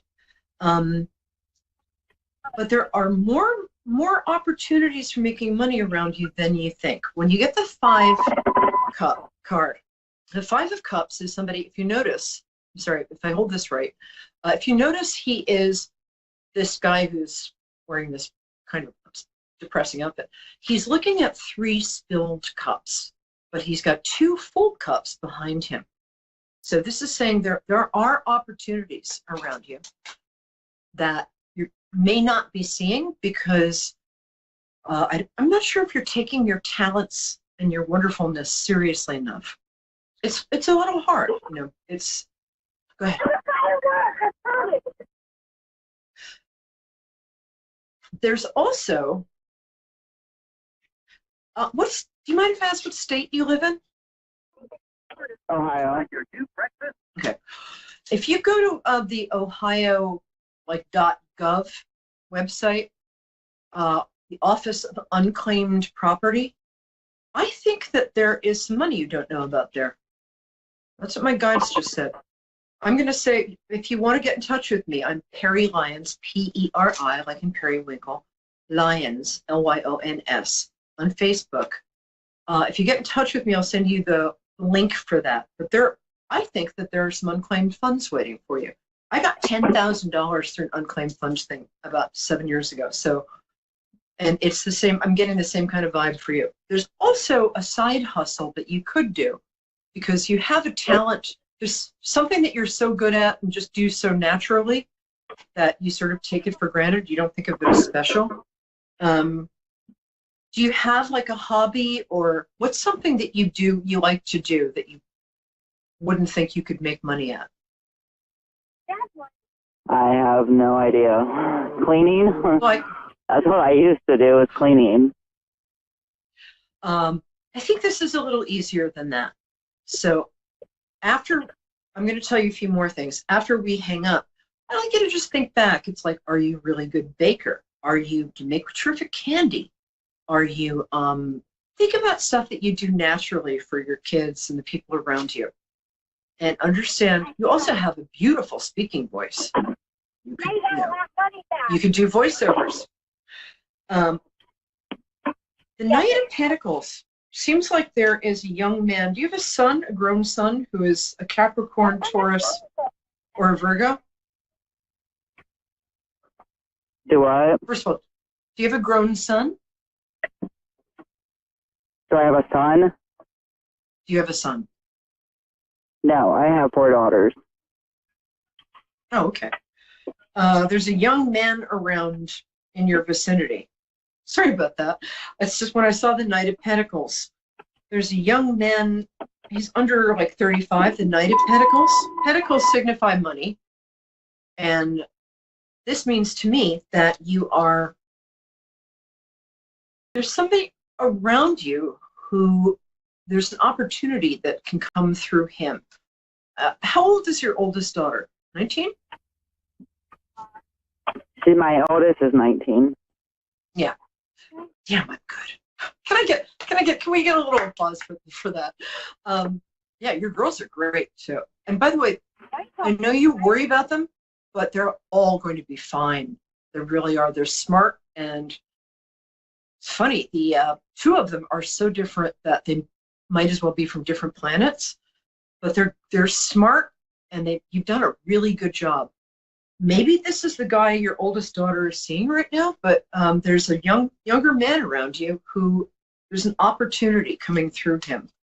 And it's more interesting than cleaning, although I really respect cleaning. And if you want to come to Maryland and help me with this place, which I'd be very grateful. The last card I got for you, Amanda, is, oh, that's interesting. I got the engagement card again.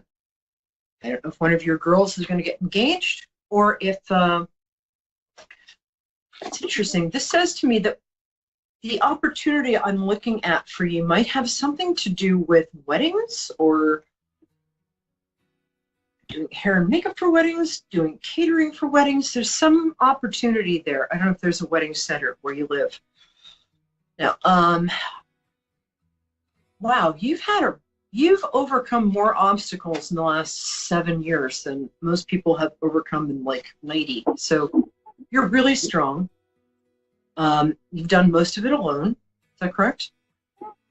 Yes. Yeah. So understand that you have done, like, you performed a huge, like, miracle feat, getting those girls brought up and clothed and fed and to be really good people. If you can do that, you can do anything. And there's a lot of opportunity coming up for you at end of July, early August. And if you want to know more, Perry Lyons on Facebook, get in touch with me. I'll give you a free 15-minute reading and hook you up with some, I'll help you out as much as I can because you have done so much for other people that it would be fun to give back to you. Are you down with that? Yeah. Get in touch with me. Okay. Because you deserve some support and a vacation. All right, my love. Thank you so much for calling in. And Amanda, I have so much admiration for you and every other single mom out there, man. And bless you. Bless your paws and whiskers, as a friend used to say. And have a great week. And it just gets better, everyone. It just gets better. Come back next week on Perry Lyons, New York City Celebrity Psychic, on Moonstruck TV, A1R Radio. And thank you so much for gracing my life with your presence. See you soon. See you next week.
You're listening to A1R Psychic Radio, Earth's #1 psychic radio network, and watching Moonstruck TV, enlightening television. Welcome. Time for Soul to Soul Medium Kelly Kristen.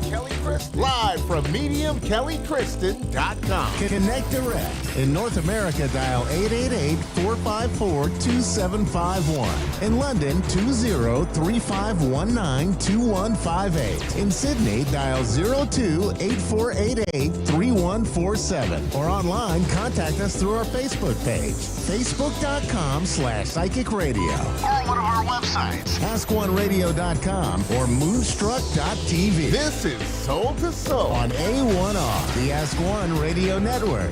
Hi, everybody. Hi, welcome to Soul to Soul. I am your host, Medium Kelly Kristen. And as always, it's amazing to be here with you tonight. I hope everyone had a really good week.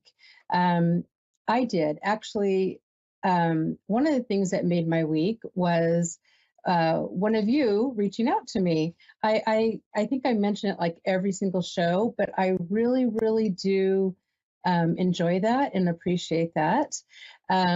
You've heard me say it before. It feels kind of like I'm talking to myself up here, which is fine, right? But it's always great to get some validation.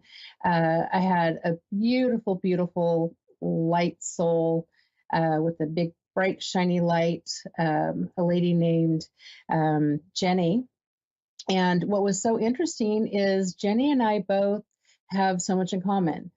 She is a former prison guard. I taught at juvenile hall. She also did teaching, and I don't know if formal teaching as a school teacher, but that's one of her beautiful gifts, right? Is teaching and caring and loving these people. So that actually made my week. So if you're listening, Jenny, thank you. I really appreciate it.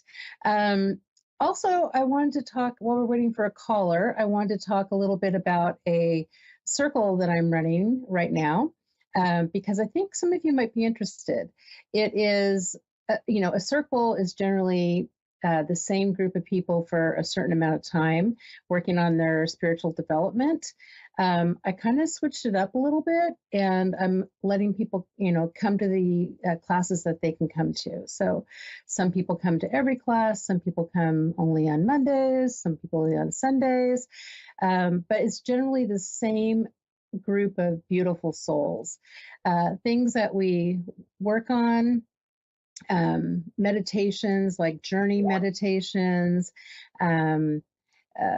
connecting with your spirit guides. We've done scrying.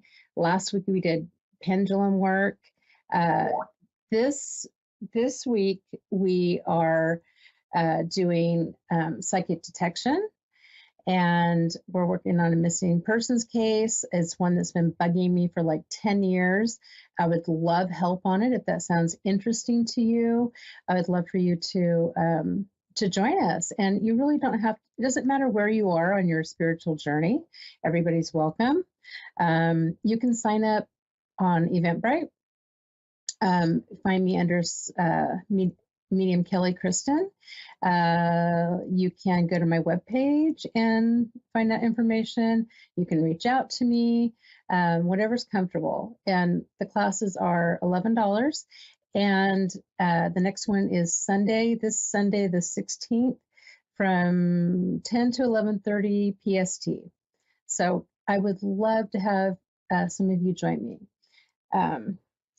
So, actually, we have a caller. So let's see, we have Lynn. And Lynn, you're from Orlando, Florida? Yes, I am. How are you tonight? Doing good. Doing good. Yes. Thank you for asking. Great. Is it hot there? Very much so. Okay. I don't know where you're located, but yes, no, it was like about 109 today. Yes, same. I'm in California and it is so hot. So anyway, I just wanted to know how the weather was there. No, about the same. Yes. Yeah. Miserable. So what kind of reading would you like tonight? Did you have something in mind? Well, I guess I'm at a juncture of trying to make major changes in my life. like Okay. wondering whether to sell my house and move or Okay. career change. Okay. I felt that. Um, okay. Yeah, let's look into that. Um, First of all, I feel like I want to say to you, you also have a really bright, shiny light. I can just tell because I feel like it's easy to connect with you. I do feel, I don't know why I want to go with the career first, but I feel like there's a great opportunity for you to kind of shift in some way. So I don't know if that makes sense to you, but it almost feels like not even maybe switching like an entire career, but but switching it up a little bit in some way. Would that make sense to you at all? Yes. Mm-hmm. Okay, so it either feels like going down like a different avenue, and I wonder even if you're thinking of switching to something completely different, and or I don't know if you're. I'm not saying that you're old enough to, but I don't know if you have thoughts of retirement. If that's something that's kind of uh, making you pause on switching your job right now. Would that make sense to you? I guess age and doing something way too long, and it's affecting me. Okay. It just feels like I wondered if you were concerned about switching and how that would affect your retirement.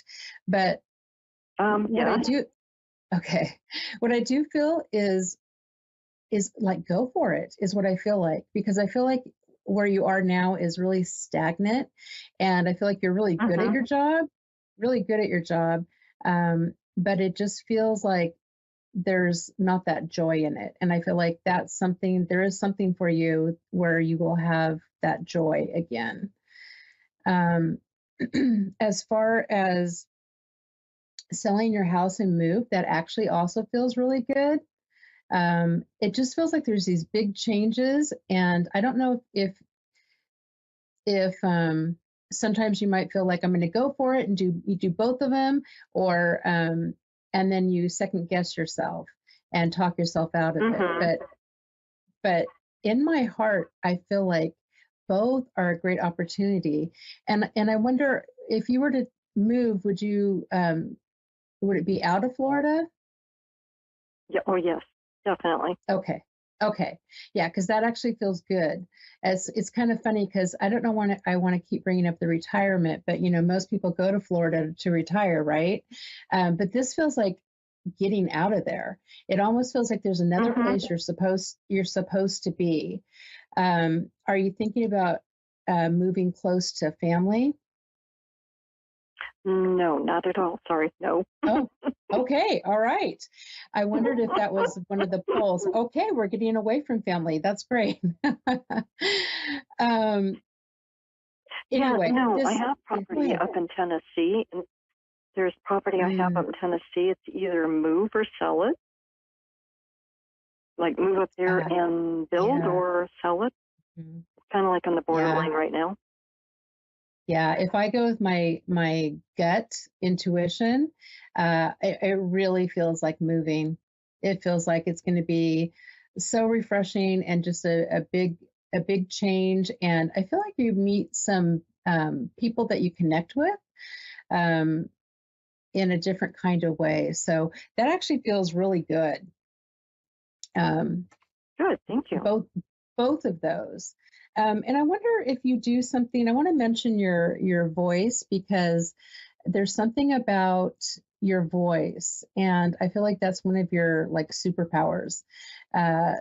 True. It just feels like your communication skills are like part of your superpower. I don't know how to explain it exactly, except for I feel like this is what makes you very successful at your job, and I feel like you have a way of speaking that connects with people, where like if I said something and then you said something, they're going to listen to you because it's just something about your voice. So I guess I want to just mention That's that. true. Okay, good.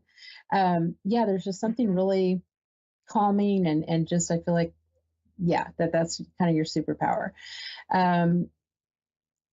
I do feel like I want to light a fire under you and tell Okay. you to get going, because there's this big, beautiful change for you. And it's almost like I want to say, what are you waiting for? And of course, I know there's many things you're waiting for, but that's just the feeling I get. And yeah, is there another question related to something I mentioned, or do you have a question about that? Okay, so you're putting a light, you're saying put a fire under me to do it now. Yeah. Good idea. Yeah. I just got to figure out if whether I want to build up there in Tennessee or sell the property. I've got somebody wanting to buy it, but he hasn't given me the total answer yet. Okay. Actually, both feel good. And I know that's not really an answer, but I feel like it's going to play out the way it's supposed to. But I almost feel like with this new change, this new job, this new state, that actually building and putting your own energy into something will actually complete that fresh start. But at the same time, if the sale of this property doesn't go through, and you live there, that doesn't feel wrong. It just feels like maybe that's more temporary, because I feel like I see you building and making something your own. And it could be the other property as well, and just making it somehow your own, redoing or actually it would feel like taking everything down and building it back up. But I feel like you just have so many wonderful opportunities. So I just want to light that fire under you and tell you to go for it. Almost like no matter how scary it is. So. Okay. Yeah, no, that's exactly. I've been ready. I've been ready for the last month. Let's do it. And then I get a call from a developer saying I'm super interested. So we're going kind of talking back and forth, but there's been no numbers yet. And I'm like, not comfortable because, I'm sure he wants it for nothing. And I'm like, no, thank you. Yeah. It feels iffy on that a little bit, but either way, it doesn't matter. I feel like you're going to get this big, beautiful, fresh start. And I'm so sorry, Lynn, we are out of time, but it was such a pleasure to read Thank for you so much. Great Thank to you. connect I with was you. listening to you before, and you were talking about you're doing classes. Yeah. Are they online classes? Yes, they're online. I would love for you to join me. Reach out and connect with me. And again, I'm so sorry. It's like so fast. This goes by so fast. But thank you so much. No problem. I will try to look you up. Yes, please do. Please do. And all right. Thank you. Thank you, Lynn. And to the rest of you, thank you so much. And I will see you all next week.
You're listening to A1R Psychic Radio, Earth's #1 psychic radio network, and watching Moonstruck TV, enlightening television. Welcome. Time for Soulfully Guided with Carmel Ann. Live from soulfullyguided.com.au. Connect direct. In North America, dial 888-454-2751. In London, 20-3519-2158. In Sydney, dial 02-8488-3147. Or online, contact us through our Facebook page, facebook.com/psychic radio. Or one of our websites, askoneradio.com or moonstruck.tv. This is Soulfully Guided on A1R, the Ask One Radio Network. Hello, everyone, and welcome back to another show of Soulfully Guided. So you'll always see me do a giggle or a laugh entering the show. It's because we have a wonderful producer and a fantastic executive producer. But our producer, which I'll admit publicly, is very funny. So thank you, Dave, for entering us into the show, easing those nerves, and doing a great job week by week. For me, it's great to be back. I took last week off because it was my wedding anniversary. And the week before that, I was sick. We keep getting sick. It's cold here.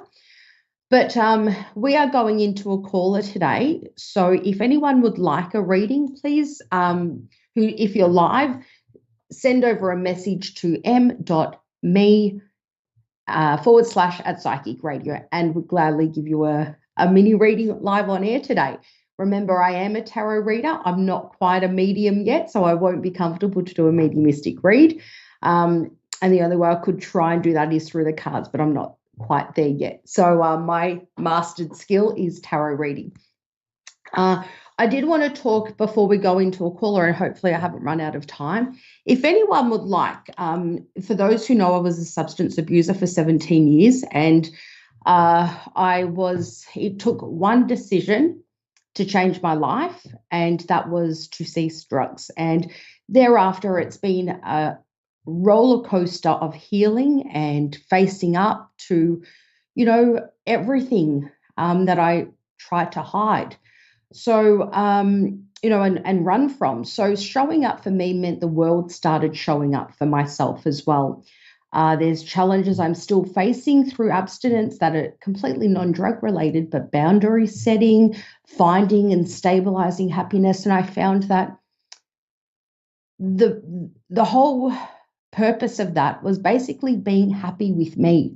So I am the strongest foundation I have in my life, and everything else is a wonderful bonus. And that makes it, important where I've started a meetup group. And for anyone who's watching live, if you can see all that writing there, you might want to zoom in. So it's a meetup group called Finding Inner Peace Through Spiritual Exploration. You'll find that on Meetup, or, you go to our website. What we do is, and the purpose of why I'm talking about it now, is because we are a group that do workshops. We have authors. We do spiritual events like tarot reading nights or, healing nights and meditation. We use other people that come in with their gifts. It's not just tarot based, and it's also not spiritual based. It's a place where you can find your happy place, find your way of finding your happy mindset and your happy place, your inner peace. So we do that. We also offer to paying members, which is $5 for a membership, and you get discounts on softly guided tarot readings, which is where the only place I'll be offering those discounts. And it's a really great place to be. So if you are looking for your version of happiness and are willing and wanting to explore, spiritual and non-spiritual events, please do head over to our meetup page, Finding Inner Peace Through Spiritual Exploration. And that's Meetup. And you can find us at Soulfully Guided Carmel Ann. So let's see. We're going into a caller, and that's perfect timing. How do I pronounce your name? It's Janina. Janina, thank you. I'm so bad with pronunciation, and I didn't even see where you were from. Where are you from, Janina? Hello? Sorry, say that again. So you're from New Jersey? Yes, from New Jersey. Perfect. Thank you for calling in today. Now, with your tarot reading, is there a particular question you'd like to ask Janina? No particular question in mind. Excellent. I love general reads. I'm happy to just do a general read and see what comes up and any messages you need to hear. That's amazing. Thank You you. happy with that? Yes, absolutely. So connecting with Janina, our caller today from New Jersey. Okay. What is your strongest message you have for Janina, please?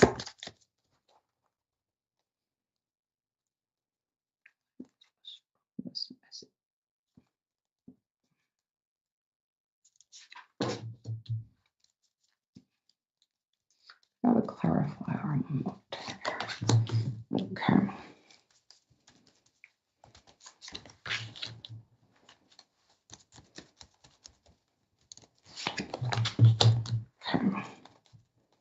And a clarifier. Okay. Okay. And general reading, please.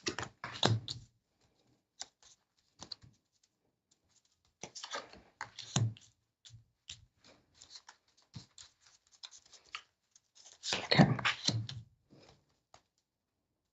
How do we bridge these two? Okay. So, Janina, it's not a hugely bad time, but not a fantastic time either. Do you find yourself to be a warrior, and are you stressing a little bit with anxiety and sleepless nights? That's right. Yeah. So, look, above all, things seem to be going slow. And to shift that around, I would love to see you get that love and emotion and connection with friends in your life. I'd love you to feel connected as part of a community and a friendship group again. I'd love to see that spark back. There seems to be elements that keep going around in cycles where something that's hurt you keeps repeating itself. And look, we've got this masculine energy, and if it's anyone that relates to you, it's hard to pick it up in a small mini reading. But there seems to be sort of dominant masculine characteristics. It can be a dominant female with masculine personality as well. But people that are headstrong and sort of try to give you empty promises, that seems to be working around in a cycle and gets you stuck. And every time you get out of that and you start thinking for yourself, it seems that these situations and these challenges and all this hurt that you're holding mentally and in your mind sets you back from being happy and your true self. Does that make sense? Yes. So you're more than welcome to take on any advice that we give you in your tarot reading. If anything, I would say we need to combat this and create a sort of make some changes and subtle changes that are realistic in improving your mindset and your belief about you. Okay. Look, I think you need to start loving yourself in the way you care for others. You are amazing. You are a wonderful person, and you're caring. You're naturally caring and compassionate by heart. You know, and that comes, like I said, it comes natural to you. I think to get things moving and not feel stuck, you need to sort of unleash your passions. And we spoke about that at the start, you know, get yourself out of your comfort zones that are going to lift you up and not make you feel stuck where, you know, that sort of empty promises, people sort of not connecting with you on the right level and thinking they know you best and telling you how to live your life because you're strongly competent. It's what others are making you sort of, you know, think that is the problem. It's not, you know, it's not your competency level or you as a person, because you are a great person. I think you need to reconnect with yourself and unleash that inner child and go have some fun. That'll kickstart a different mindset. Hmm. How do you feel about that? Yeah, it's definitely something that I have been trying to work on. And of course, everything is like a work in progress. And sometimes, like, it's just not easy. Like, I have been, like, going, like, what do you call this one? I have been thinking about others for a while, like, for a long time. And switching it to, like, thinking about myself and, like, prioritizing myself. It's kind of like a struggle, but I'm working on it. And these things are qualities and characteristics and lifestyles we've been building up our life. They're walls we've created, they're lifestyles we've created. They do not change overnight. And caring about yourself does not mean you have to care about others less, because you know that the best part of you is the compassionate, caring side of you, and that's who you identify with. So, you know, it's if I'd love to see you get some good night's sleep. If you need to put in some sort of, you know, not to get your thoughts running at night, if there's something you can use to counteract that, because a great place would be is to get healthy sleep, which will really improve your mindset as well. Mm-hmm. But yeah, they're definitely nights where I would like wake up even in the middle of the night and have like trouble going back to sleep. There's so many thoughts going on, but yeah, again, it's something that I am currently working on at the moment. Excellent. And it's nothing you can't handle. It's just a few difficult changes and choices to make. And that'll sort of get you kick-started, because we don't, as readers, we don't want to overburden you with unrealistic expectations or a homework task list. You take on what you can as you can. Push yourself a little bit out of your comfort zone bit by bit in a way that will uplift you and not cause you even more sleepless nights. You've been through worse. Right. It's yeah. Look, I think you've been hurt as well, and it sits in your mind. What, you know, I don't see here the ways you've been hurt, but I think moving on from that will also help you, and you know, making better choices for you and not listening to empty promises for others or things that they can't deliver. Right. Now, that concludes our show. So, Janine, thank you so much for coming on and letting me read for you and connecting with you in such a deep way. It's been a pleasure. Thank you so much. You are so welcome. Thank you. And to everyone else, we'll see you back next week, 11:45 Melbourne, Australia time. See you, everyone.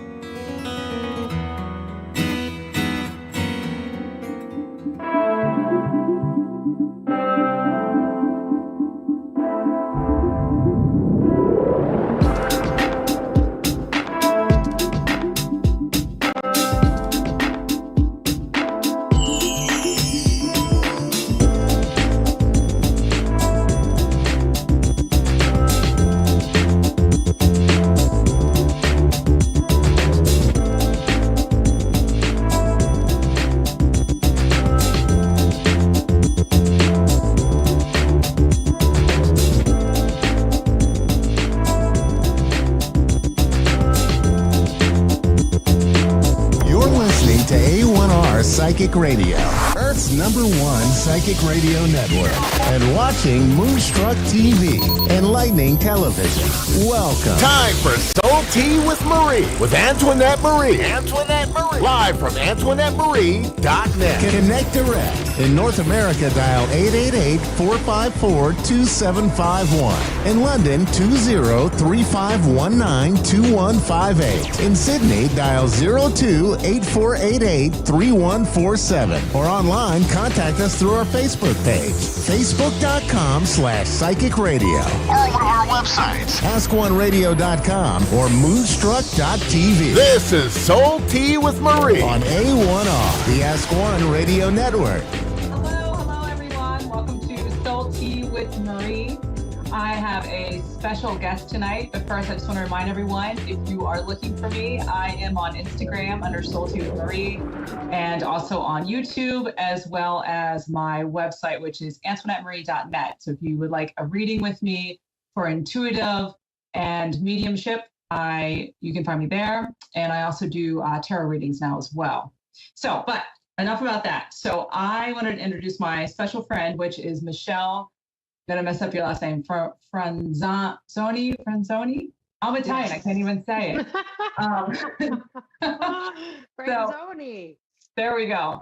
So I met her a couple of years, probably about 5 or 6 years ago now. Yeah, 5 now. Yes. Yes. I'll never forget that day, how it happened, all of that, which it's very magical. It is. We were both going through, I think we both were. I was going through a spiritual awakening because of a twin flame. And I think you were going through the same thing. And we miraculously found each other on Facebook or Instagram somewhere. Yeah, it was like a soulful sister group. And I saw your post and I was like, I knew, anyway, I had to reach out to you, and I reached out to you with what I did. And you were like, how did you know? And then it just sparked this whole journey with you where you're the only person that I was like, oh my God, what's happening? And you were like the savior of all of it. You know, it was incredible. So I don't know how deep we want to go into that, but it was magical. So let me ask you, since we're going to be, that's what we're talking about tonight, folks. We are going to be talking about the twin flame journey. I know I've touched on it before with someone who had written a book and even my own journey, but tonight we're going to talk to Michelle because hers is unique, I find. And a lot of people that go through the journey, they also find they have this creative outlet once they awaken. And I find that fascinating. I know I started writing. I was writing before, but now I'm really writing. And I know you started painting once you had your awakening and you met your twin flame. So tell me, how did it begin? What happened? I mean, I think I don't know. I was in a very, very dark place in my life. I was running hotels. I had this, I was a general manager. I had this whole facade going on, but, I reached out I knew I had to meet this guy. I like to bring up the fact that, I met him then, which is I went to school with this guy my whole life. We were in the same grade. We were in the same, we're actually 2 days apart, which isn't super relevant, but it's we were always right there my whole life. And I just knew he posted something and I was like, I have to reach out to this guy. I'm bored tonight. Let me go see what's going on. And I met him and, I was like, love sucks, anti-men, the whole whatever, I don't even care. My earbuds coming out. And I met him with this attitude of whatever. And suddenly he starts talking and I recognize his voice. It's a whole recognition. I looked into his eyes I never talked to this guy, even though we were in the same school in the same grade and everything, no classes together. And I went into another place and recognized his voice. And I was like, I've known this guy forever, and then was freaked out, but it sparked an energy in me. I had all of this energy and knew, my higher self kicked in. It started talking to me. And I was like, it was you have to paint, go paint. And I went to my mother's and I started painting, and it turned into this whole career. Well, let me ask you about that with the painting. So you didn't paint before, correct? No. And my grandfather did it as a hobby. So it was kind of like always there. And one of the things about this is that there's such disbelief when you meet these type of soul encounters, I like to call it. Like, oh, you're crazy. This is, it's just a guy, it's whatever. But the largest significant part to this is the last time I had ever touched paint was when I was 7 years old. And my grandfather, who has the same name, he's French and his middle name means love. So it's like my twin flame's name, and love is the middle name. But he had asked me, oh, pick an object. And we had a hotel then. And he said, pick an object. And I was like, oh, I want you to paint the swan. So he painted the swan, and it's like that was my biggest synchronicity for all of this. Like, I had not touched a paintbrush since I was 7 with my grandfather, who has the same name as my twin, and here it sparks this whole remembrance maybe of painting in another life, or I'm not sure, maybe the healing of the painting, whatever the reason. No, never touched a paintbrush. What's interesting, people that are on the twin flame journey and people that aren't, they don't know that the people that aren't don't know about the swan. So the swan is representative of a twin flame union or meeting your twin flame, which I find interesting that that's what you painted. I know. It's like kind of unbelievable. It's like it's a surefire way to not disbelieve what's going on, because I've tried. And then you started painting every single day. How many paintings did you do? I mean, so many. And honestly, like 5 years that I started, I've sold almost 40, which is like manifestation, a lot of factors come in. But the really, really beautiful part about me not painting before was like when I stopped painting, my parents divorced. I was going through a lot of trauma at the time and moved to Ocean City, which is where he was. And we had never met, but there was a lot of trauma going on, and I just stopped it. And through this, journey of healing that this brings you to, suddenly my sister randomly sent me a text message, and she found like an art award I had done when I was like 6 years old or 7 years old, and she was like, oh, and it was like outstanding artist. So it's like I blocked so many things, that I loved. And then when I met him, it was like, it brought me right to, who I'm supposed to be, my journey, where I'm supposed to be at, and I think like. And what is that journey? What was the journey for you? I mean, for me, it's painting, it's, art. Like, that's who I'm supposed to be. I was supposed to be an artist. I was supposed to, it's all about me, not about him, not about being with him, not about what most people think this is about, and that's the most beautiful thing in the world, remembering who you are. There's so many like interesting facets to it too. Like, I remembered past lives suddenly.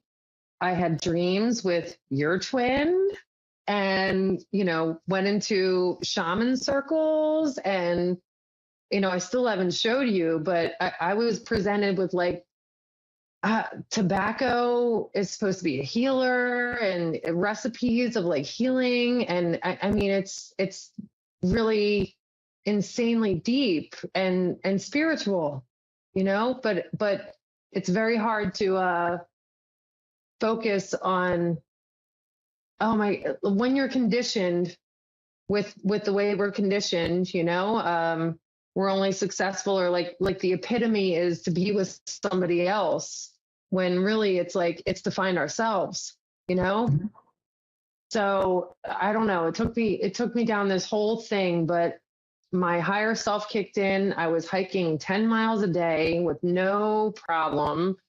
The energy is like incredible. And that happened after you met your twin flame, correct? So after you met your twin. Instantly when I met, like the night I met him, it didn't happen immediately. You know, we talked and we talked and we talked, and it gradually kept increasing. The biggest part for me with him was like my disbelief of like, okay, this guy is saying things that I would say, stop. You know what I mean? Like, I'm not into this. This is not what I was expecting to meet or whatever, you know? And it was like, and the energy was like, you know, nobody else was there. That's it, you know? So I think it built up a little bit. And I think it's probably because, you know, you can't handle all of that. Like the Kundalini rising is like, it's so intense. Some people like it's deep, and it's the trauma is brought up to be healed. So it, you know, gradually it happened like that. Like maybe 2 months after I started hiking 10 miles a day, and I had, you know, like for instance, I discovered a new way of painting. You know, I had accidentally dropped what I thought I accidentally dropped, a black blob of paint on a canvas. And then my higher self was like, well, just paint over it. And that's when I did that tree, which if you really look at that tree, there's sacred geometry in that tree. Yes. There's, you know, France, you know, the fleur de lis in that tree. There's the wolf and the moon in that tree. There's a lot of symbology that is, things were just coming to me constantly. And that's part of it. When you research people who have experienced this, they write books, they, you know, develop movies, they, you know, do what you're doing. Like we all get this purpose and we just are fueled by it, and you can't stop. It's true. I personally can't stop. It's been 5-6 years, and I believe I'm just getting started. Like I haven't even cracked open the egg yet. That was just beginning, and now it's like, where is this taking me? Yeah. And I know because of our text, and you know, you're just like, when you're fired up, and like, no pun intended, but literally, like, you just can't stop. And there's, it's awesome, but I see it like in my research, I see a lot of people that, you know, think that this is what's happening in their lives. And it's really sad to me sometimes, because, you know, they get stuck. They get stuck on, it's about being with them. And it's like really not at all. And unless you concentrate on that, that's it. Most of the time you don't even end up with your twin. Right. You do telepathically. Right. And you do sometimes to, I don't know, do your mission, you could say. But then after that, you part ways. Right. Yeah. And I think that is beautiful. I think it's very limiting to think that there's one person in the world you're supposed to be with, and that's it, and that's your whole entire mission. You know, there's so much love out there that's like, you know, and that's the other part. Like, it brought me to so many connections with people that it is incredible. You, my friend Gary, that I'm like, you know, best friends, and people can't understand how a girl and a guy can be that, you know, compatible, but not want to be with them. But I'm like, that's what love is. It's free. It is. Absolutely. So we only have a minute left. So I want everyone to be able to find you so they can see your paintings. I know that you're on my website, but where are you on Instagram? At Michelle_Franzoni. So MICHELLE_FRANZONI. Perfect. Yeah. And I will have her on my Instagram as well. So if you can't find that, can't spell it, whatever, because I know I can't spell it. You can find it. It's very long. Yes. So you can find it on my website as well and on my Instagram. But her paintings are amazing. She has all kinds. People. She did like water for me. It's just beautiful what she does. So You're listening to Psychic Radio, Earth's #1 psychic radio network, and watching Moonstruck TV, enlightening television. Welcome. Time for the Wendy McCallum Show with Wendy McCallum. Live from divineintuition.co.uk. Connect direct. In North America, dial 888-454-2751. In London, 20-3519-2158. In Sydney, dial 02-8488-3147. Or online, contact us through our Facebook page, facebook.com/psychic radio. Or one of our websites, askoneradio.com or moonstruck.tv. This is the Wendy McCallum Show on A1R, the Ask One Radio Network. Good evening and welcome. Hello, my name is Wendy McCallum. I'm a psychic medium from Camberlane, Surrey, originally from Scotland, so you'll hear a little bit of an accent there. And you're watching A1R Psychic Radio and Moonstruck TV. So thank you so much for joining us. Thank you so much. How's your week been? It's been so hot here in the UK. So yeah, and do you know what? It just seems like the week has just gone in a blink of an eye and we're back here again. So the energy is really, really fast paced at the moment. I hope you're finding that. So we normally start off my show.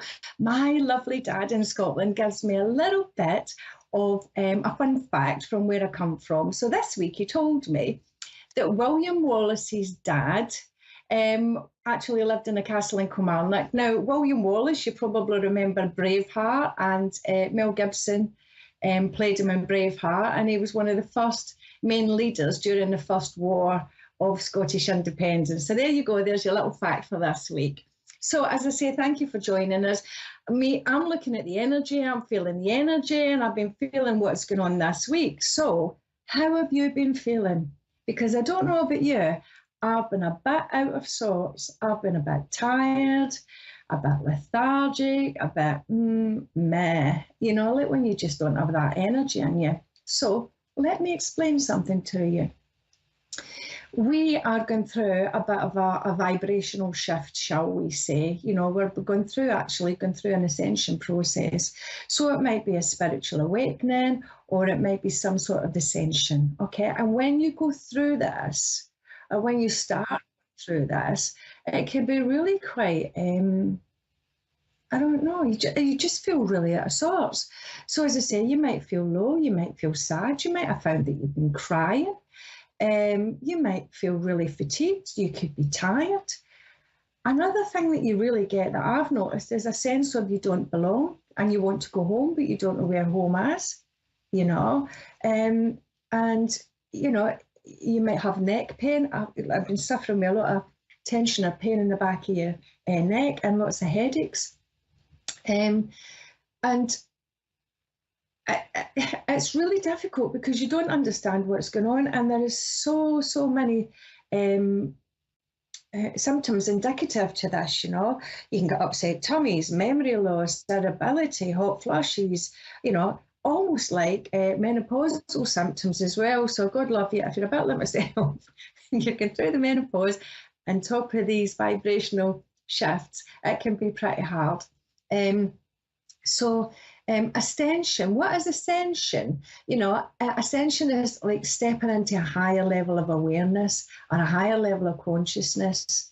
And in order to get there, we've kind of got to shed the ego a bit, and it's about gaining control of the future through consciousness, okay? So the Earth itself has gone through a bit of a historic shift in vibration. So as the Earth goes through that vibration, so do we. Some feel it more than others. We've got the sensitives, the intuitives, we call them HSPs, which is highly sensitive people, you know, and they tended to be the leaders of the herd back in the day of Stone Age cavemen, whatever. But we are spiritual beings, and we all operate on vibration, energy, or frequency. And we're moving really from a 3D dimension or a 3D reality into a 5D reality. Now, I'm not going to get too woo-woo on you, because I think sometimes it's just all a bit too much, yeah. But basically, the third dimension, or the third dimension, is the physical world, this world here that we live in, okay? And the fifth dimension is a non-physical world. So that's about a level of consciousness that can only really be experienced by awakening spiritually. So for ascension to occur, we have to undergo, like, going through the shadow. And for me, that's about shedding the lower frequencies to allow for that spiritual awakening. Okay, so the lower frequencies, and I'm not talking about anything negative, is sadness, grief, loss. The higher frequencies is love, abundance, gratitude. And we've got to go through this process of kind of letting go of things that don't serve us for our highest good. And baggage, the emotional and baggage, physical baggage that we've been carrying through life as we go, you know, we've all got the potential to have a wonderful future for us. But we need to understand that we need to let go of these limiting beliefs that we create in our mind that'll stop us from experiencing that. So I thought I would talk you through a little bit of a meditation, if that's okay with you, just to help you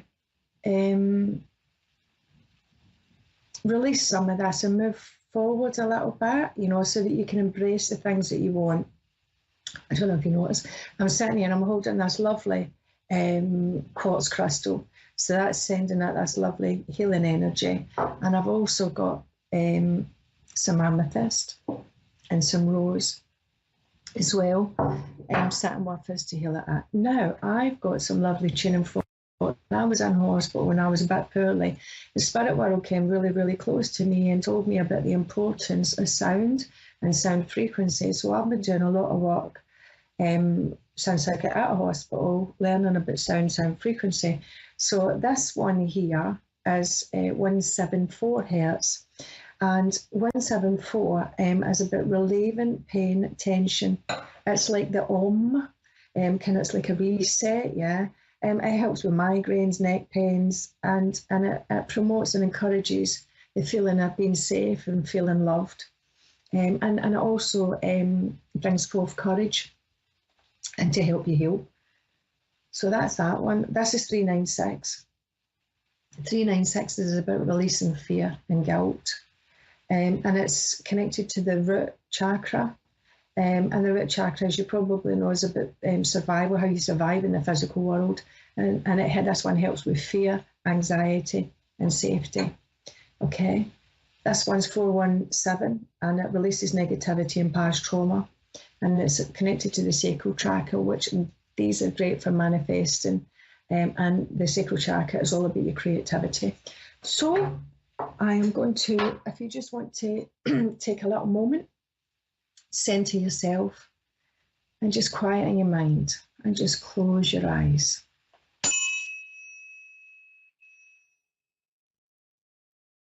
And in your mind, repeat after me. I now clear any blocks stopping me connecting to the divine, receiving divine guidance, intuition, and wisdom. Third eye. I now clear any negative cords or attachments that do not serve for my highest good, that are draining me of my vitality and accessing higher consciousness. Ears. I am now clearing all the negative energy I absorbed through sound, through talking and listening to other people. Throat. I now clear any blocks or negative energy from preventing me speaking and expressing my truth. The heart center. I now clear and release any energy that is stopping or blocking me from giving and receiving love, joy, and building meaningful relationships. The solar plexus. I now clear any energy blocking me from standing in my power, from owning my space and being confident. Sacral center. I now clear any energy or blocks stopping me from exploring and expressing my creativity and my desires. The root center. I now clear any blocks preventing me from experiencing abundance and from being grounded. Namaste. Thank you for listening to me this evening, and please replay this over and over again. Play it every day for the next week or so, and I guarantee you'll start feeling so much better. You'll feel much lighter, you'll feel lifted, and visualizing that energy just dropping away that no longer serves for your highest good. Thank you so much for being with me this evening. My name's Wendy McCallum. You can book a reading with me at divineintuition.co.uk, and have a wonderful week.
You're listening to A1R Psychic Radio, Earth's #1 psychic radio network, and watching Moonstruck TV and Lightning Television. Welcome. Time for Full Circle Wellness U with Renee John. Renee John, live from FullCircleWellnessU.net. Connect direct. In North America, dial 888-454-2751. In London, 20-3519-2158. In Sydney, dial 02-8488-3147. Or online, contact us through our Facebook page, facebook.com/psychic radio. Or one of our websites, AskOneRadio.com or Moonstruck.tv. This is Full Circle Wellness U on A1R, the Ask One Radio Network. Hello, everyone. Welcome to my show. It is Wednesday night here in Tennessee in the United States, and everything's going great here. It's been an interesting last few days. We've had a lot of crazy weather, and boy, it's amazing, you know, the good and bad, right? So all this rain, trees down, all this kind of chaotic stuff, and then you walk in the garden, and everything's just blooming and blowing up. Of course, the weeds are growing too. That's kind of the other side of it. But the plants are really happy. They're really thriving, and the produce is coming in really nice. The flowers are happy. There's so many bees this year, which I'm so grateful for. It's incredible how many different types of bees there are this year. Last year we were worried, so we planted lots more pollinators this year, and it's really, really paying off. So if you don't know what hollyhocks are and you like to garden and you love bees, plant you some hollyhocks, because boy, those bees just love them. So, saying all of that, this is Reset Wednesday. I love to say, you know, that no matter what's going on in your life, you always get a chance to reset. And usually by Wednesday, you know, we're getting tired, we're feeling, you know, the pull of the week, or maybe we're just so excited and we're starting to just kind of, you know, I don't know, getting a little bit ahead of ourselves. So, saying that, it's really nice just sometimes just to take a deep breath, you know, and breathe into your nose and out through your mouth, and just do that again. One more time. That's it. Now, remember, you can always take that time just to take a breath or two and just kind of refocus. And a spirit reminded me today, we really have all we need. Sometimes we think, you know, we got to go here or there and run around and buy this or accumulate that or shift all these things. And maybe if we just take a minute, take a deep breath, step back, and consider it from a different perspective, perhaps we already have what we need. We just need to look at it in a different way, you know, from an outside perspective. Or maybe we need to ask a friend, a trusted friend, or a family member, or someone, you know, that we really can believe in their truth, and ask them to see it from their point of view, and then consider it, because, you know, we can always change, and that's really cool. So, asking Spirit today what the show should be about, it came to me that, you know, there are many things in this world that we've been taught, many things. And what comes to me is fact or fiction. So, you know, I'm going to run through a few things, and I'm sure you have your own.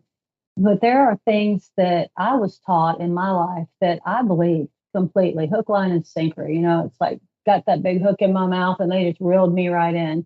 And, you know, as I've been thinking about this stuff, this last few days at least, it's funny how Spirit puts things in your path. You know, God always shows us the people that we need to see, gives us books, movies, songs, you know, colors, ideas, dreams, all these ways of communicating with us, and our guides are there as well. And for me, today, yesterday, everyone I talk to seems to want to tell me something that was a truth at one point, and that is just not true, because it never was the truth. We were misled, either misled. I'd like to think, not intentionally, I'd like to think it was a mistake.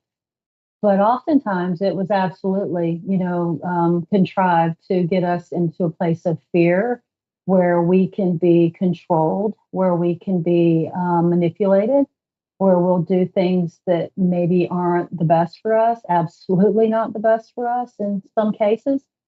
And other times, I think it's along with that, anyways. It's for profit, follow the money, right? So the first thing that came to me when God was talking to me this morning about this was I recently learned,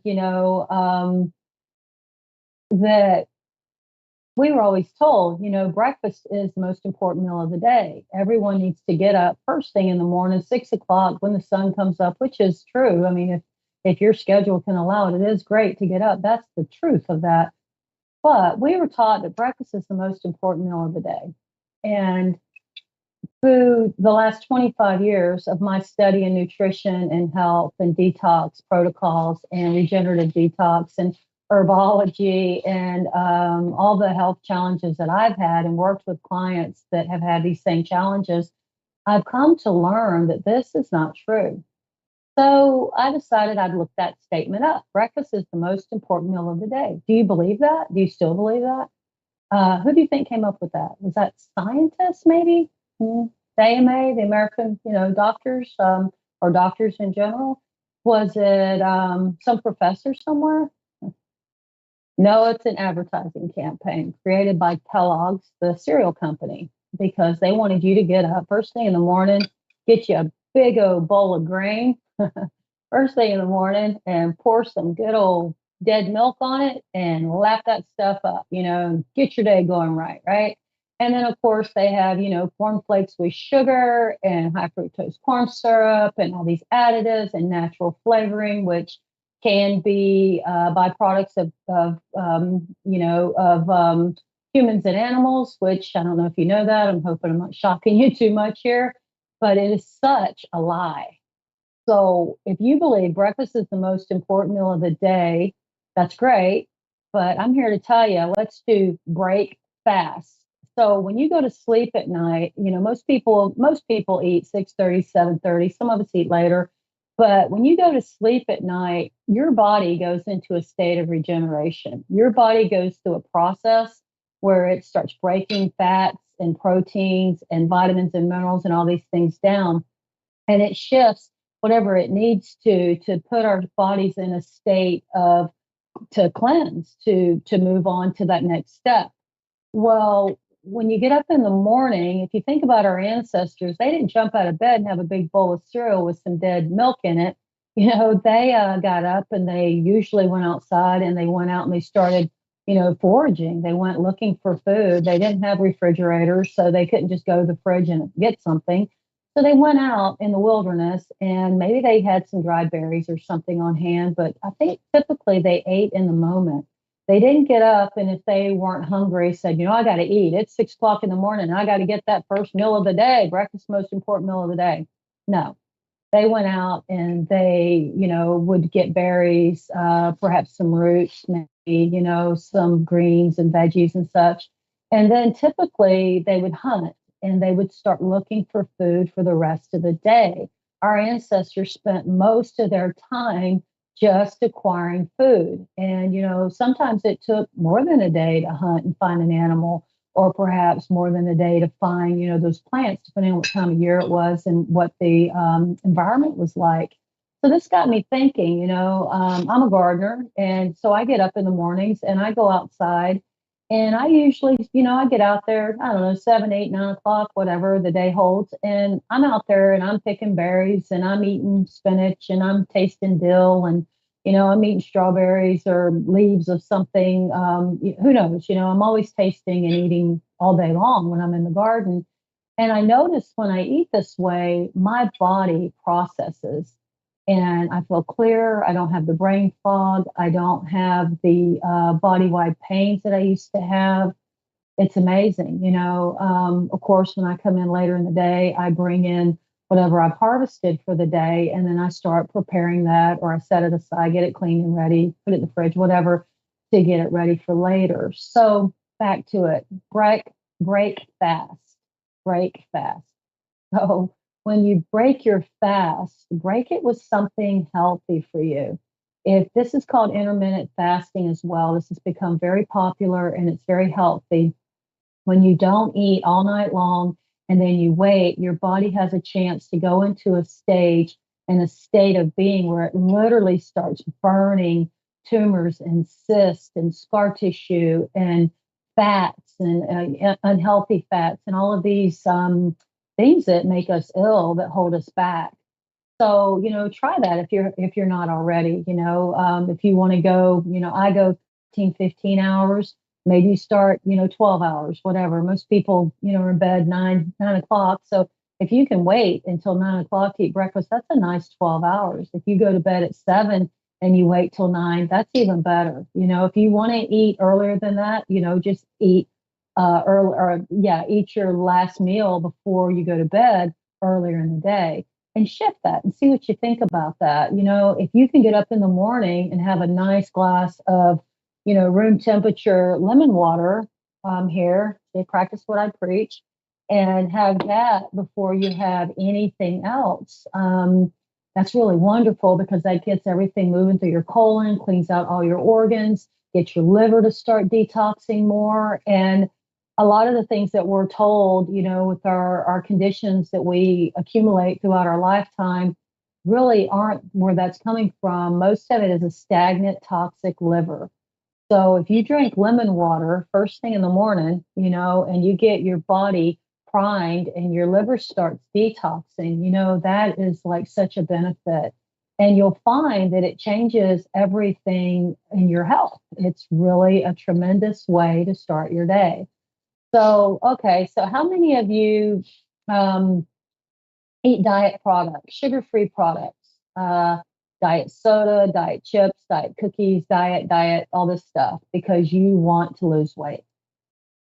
And you've been told that if you eat diet or sugar-free and you eat these diet products, that'll help you lose weight.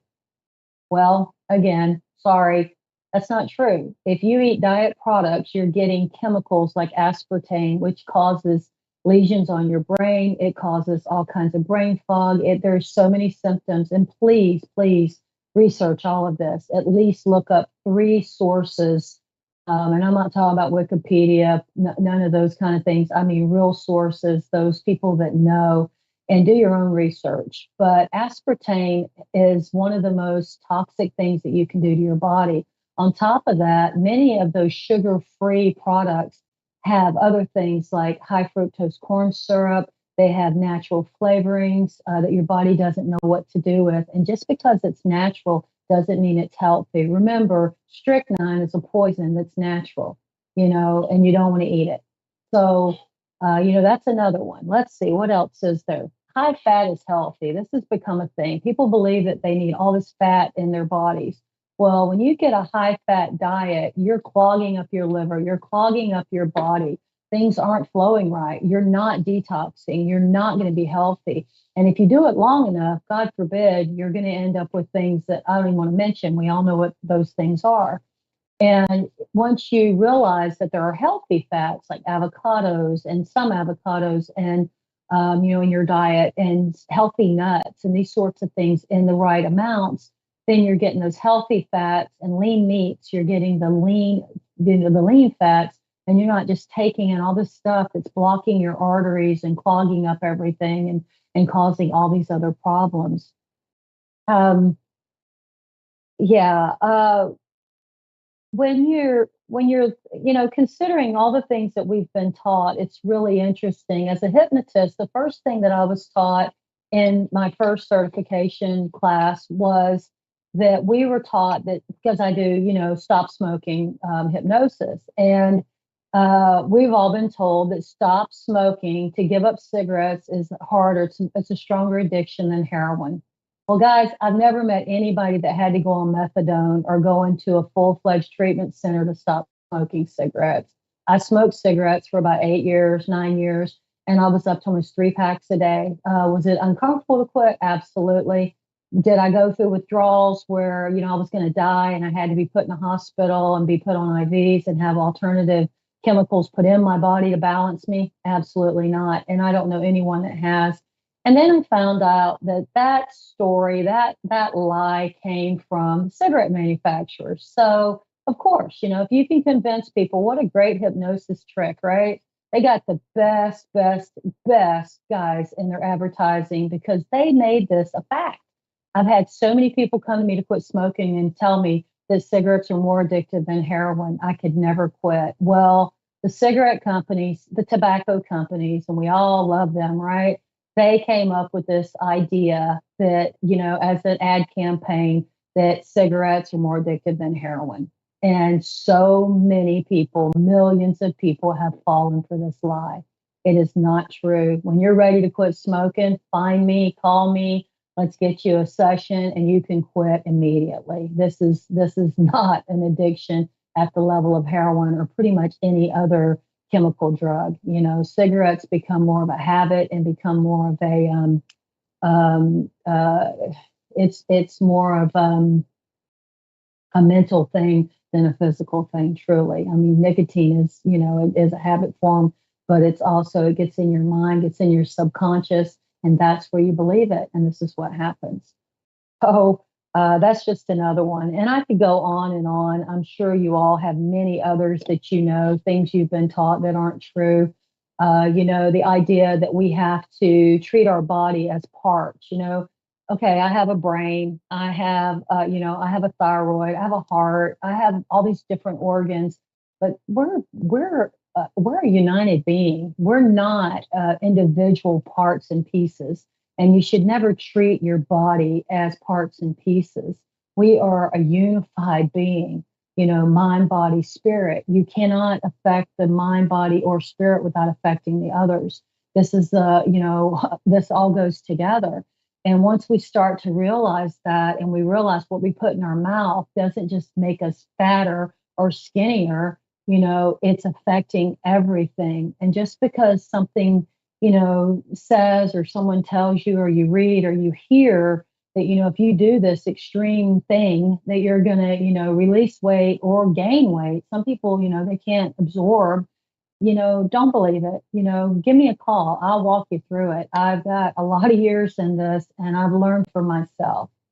So, please, please, please, please do your own research and just remember, you have a truth too, and you have a right to speak up and you have a right to question everything. Never take anything at face value. I always ask my guides, I pray, I put my hand on my heart, and I ask God to let me know what I need to do. And if it feels uncomfortable, scary, I don't do it. I pull away. I go do my research. And even sometimes when I do research, my intuition just says, yeah, no, not for me. And 9 times out of 10, my intuition's right.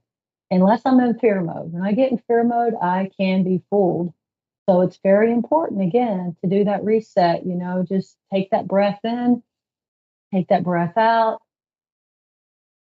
bring that self to peace and calm, and to remind yourself that you got your answers and because you're a spirit being having a human experience. And this human experience, we have been programmed to follow others. And there's no one you need to follow. You follow your creator, God, you follow your own intuition. And I tell you, you can't go wrong. If you're in a place and you're centered, you can't go wrong. And then this brings me to one other thing, guys. We need to start paying attention. This is a really serious topic, and it's sex trafficking. These children, these people that are being taken, there are millions of people daily, everywhere being taken. You're seeing it in the news. You're not seeing as much as you should, but you see personal things on Facebook. You hear about people. This has become so worldwide. This is a massive, huge organization that is making billions of dollars on stealing our children. They're stealing our children, and the things they're doing, we don't have to go into it, but you know what they're doing. And when they're done with them, they're using the rest of them to profit even greater. And as long as we pretend and we act like, oh, it's too ugly, I don't want to talk about it, I don't want to think about it, that can't be real, they're going to keep getting away with it. And it's time for all of us to pay attention and speak up.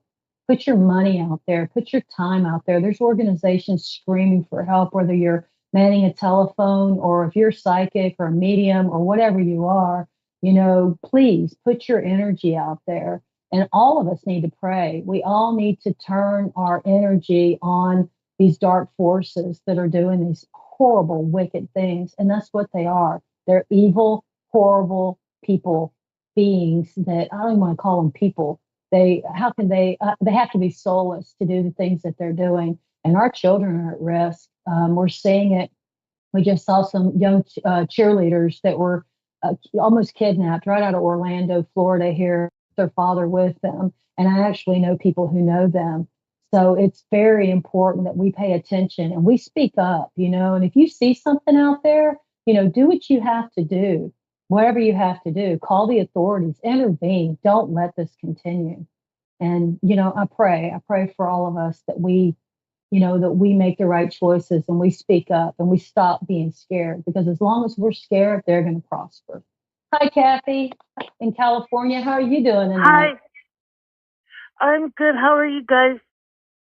I'm good. I'm good.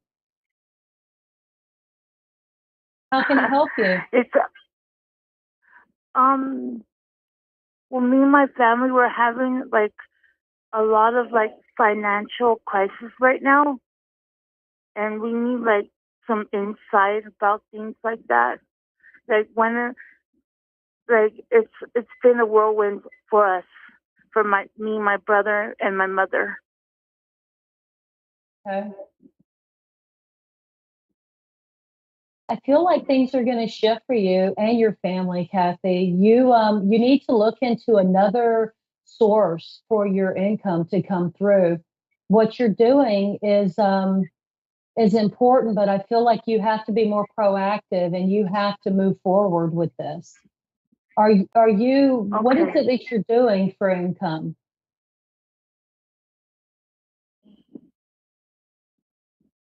Hello? I'm here. Okay. Yeah, you're What breaking is up it? a lot. Yeah.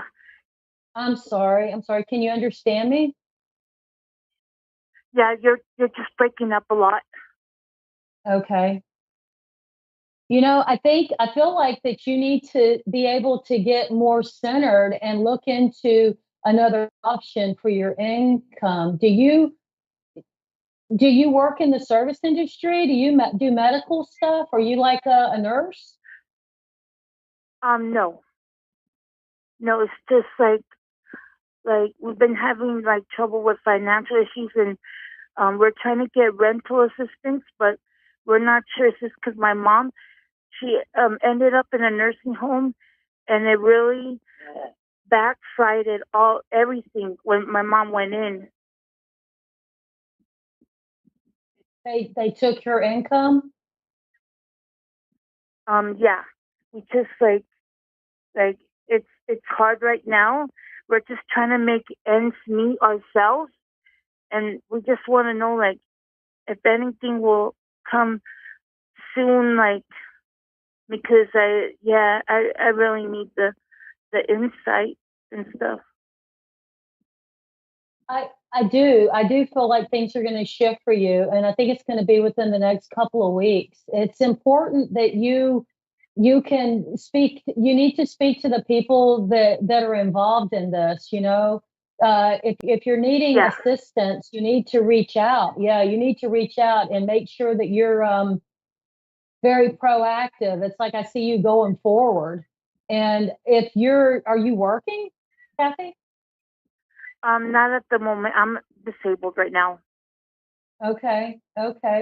Perhaps you could start doing something from home, doing some training, because I see like you need to move forward. You need to be more proactive and not just just wait and to depend on someone else Yeah. to do something. This is important for you, Oh, no. and this is an opportunity for you. Yes.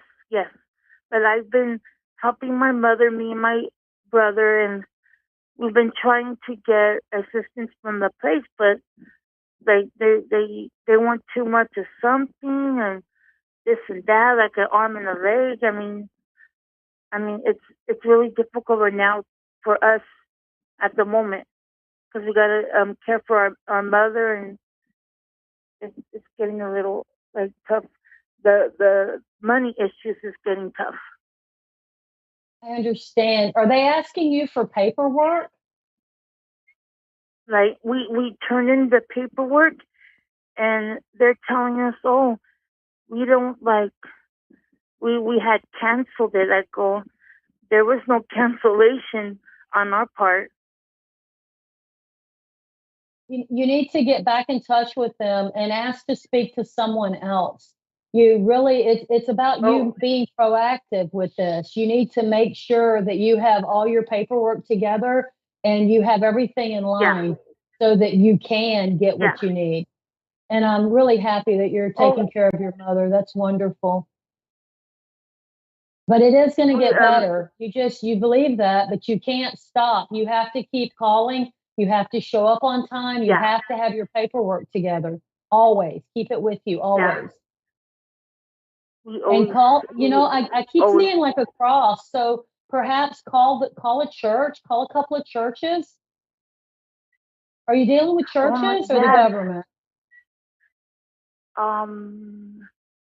I think the churches. So do you think we should try a different place for resources?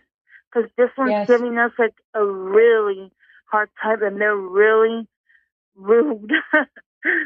I didn't mean to laugh, but yeah. No, I understand.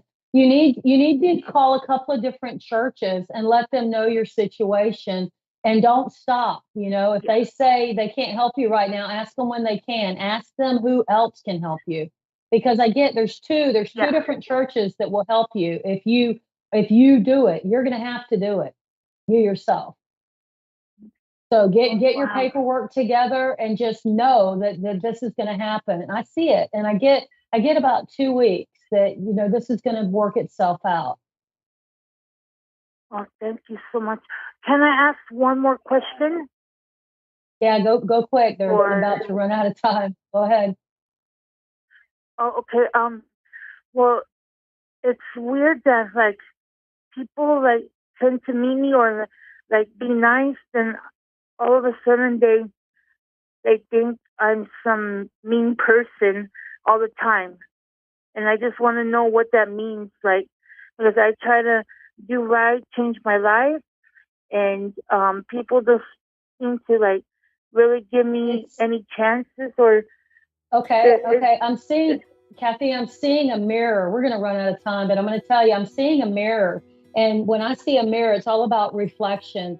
So what's happening is all the things that they're treating you like is what you're thinking about yourself. So shift that. You tell yourself, I'm beautiful, I'm wonderful, I'm a child of God. And then when you go out there in the world, you expect people to treat you that way. And when you don't feel that way, you remind yourself you are. Okay? Okay. You have a blessed so much night. For the reading. Absolutely. You have Call a good me. night as well. Contact me. Take care, Kathy. You have a beautiful night. Okay. You too. Bye-bye.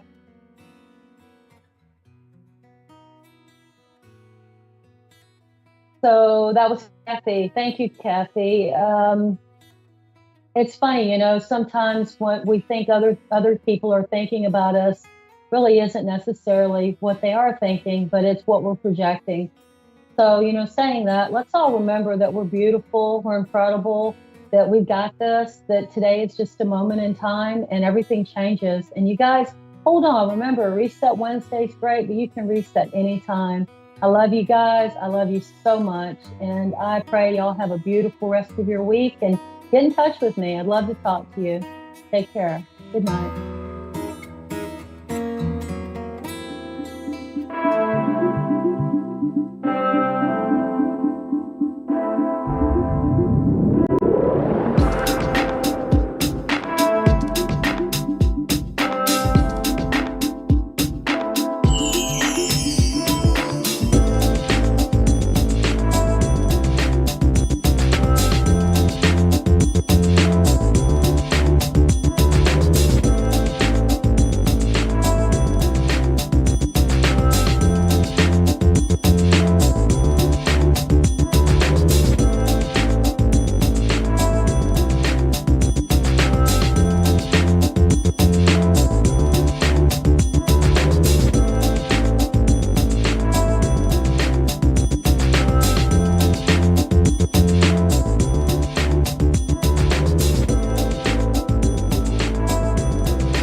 A1R Psychic Radio, Earth's #1 psychic radio network, and watching Moonstruck TV, enlightening television. Welcome. And now, Reverend Elliot's Magical Window with Reverend Elliot. Live from magic-works.com. Connect direct. In North America, dial 888-454-2751. In London, 20-3519-2158. In Sydney, dial 02-8488-3147. Or online, contact us through our Facebook page, facebook.com/psychic radio. Or one of our websites, askoneradio.com or moonstruck.tv. This is Reverend Elliot's Magical Window on A1R, the Ask One Radio Network. Greetings, fellow seekers of truth, wisdom, and light. This is your friendly neighborhood esoteric practitioner, Reverend Elliot, coming to you live tonight from the city of New York, where it's 72 degrees outside. Man, what is this? What kind of July is that? It's been cold. It's nice. We haven't used any air conditioning yet at all here because we had a couple of warm days, but you know what's warmth, right? But now we're not getting any of that tremendous heat that I've been reading about all over the place. It's literally never hit 80 degrees in the last couple of days. And here we are reduced to talking about the weather. But anyway, it's kind of rare, you know, in July, the end of July, to have 72 degrees. Jeepers creepers. That's something. So we're here tonight to go looking through the magical window of tarot. For those of you who are new to the show, where you been? Took you 10 years to get to me? Come on, guys. I'm supposed to be a cranky old man, right? That's the whole thing. Old men are supposed to be cranky. But I don't know. I'm not. There's too much too much in life that's just wonderful and lovely and just so much fun. And one of the things, if I was going to be cranky about anything, it would be the fact that I had to miss so many of these shows with you guys, because I sure miss it. For those who've been wondering, I've been hearing a bunch of repeat shows. There was a flu outbreak here in New York City that started to go away at the end of February. So naturally, that's when I got it. So by March, I was very sick. And then April and May, it was horrific. And then it left me with a respiratory infection. And then it took away my voice. So for part of the time that I wasn't with you, it was sheer maddening frustration. It wasn't that I was sick anymore. It's just that I couldn't speak. My voice is a little gravelly still, but maybe I'll get some anchorman work somewhere. You know, that's the kind of stuff, you know. That I knew a guy once who would develop polyps on his vocal cords, and his voice would get deep and raspy, and he made a fortune whenever that happened. And he would record ads, mostly for rock groups, oddly enough. And then he'd have the money to go get his vocal cords scraped, get the polyps removed, and then a couple of years go by, and there he'd go again doing it. You know, it was the damnedest thing I ever heard. You know, as you see a guy sitting around the house, the bills are piling up. He's saying, "Gee, I hope I get sick again. I need to make some money." But that's what he did. He made money other than that, but he was a radio professional. But when he developed those polyps, he would hit it out of the park. And I'm telling you, you all have heard his voice, all of you. So hey, that's the way the cookie crumbles. Now, see, first we're discussing the weather, and now I'm reduced to cliche. That's the way. You can tell that I'm not used to talking to you. It's been months. I think since February I did 2 shows. I missed a show last week, so but I did the one before that, and that doesn't count, I suppose. Last week I wasn't necessarily sick, but I had a bad reaction to a medication, and that was not fun. And you believe me, you didn't want to hear me losing my cookies for an hour. But that's not what the show. Reverend Elliot's Magical Wastebasket. No. This is the magical window. So if you haven't heard me before, what we do is we sit here in the city of New York in the Occultorama Studios, where we are, sometimes we go to the Purple Grotto, which is underneath Times Square, which has a long radio history here, and we read tarot cards. Now, this is not fortune telling, And this is not the kind of thing where, somebody's going to look at the cards and say, "Eee, ugh, ooh, you're in big trouble now." Oh man. Unfortunately, there's nothing I can do for under $600. There are people who do that. They make a living doing that. Um, I do private readings for people, and my prices are at ask1radio.com. That's where you're hearing this. It's magic. See, I'm rusty. I'm out of practice here. You get to magic-works.com, and right there in the homepage, there's like 100 and something pages there filled with occult lore. And you just look at the homepage and you'll see what I charge for readings, and that's it. That's all. That's it. That's the price. We agree on the price. That's that. If it goes longer than that, I don't hit you up with any extra. It's if I choose to take the longer reading with you, fine. Then that's my choice. You don't pay any more for that, because this is not something that you should be making a fortune on. And if somebody is cleaning you out for readings like this, it just go somewhere else. You can go to, I'm on the board of directors of the American Tarot Company. See there, I do it again. The American Tarot Association. I really am not used to doing this. This is what happens when you knock off for 3 months.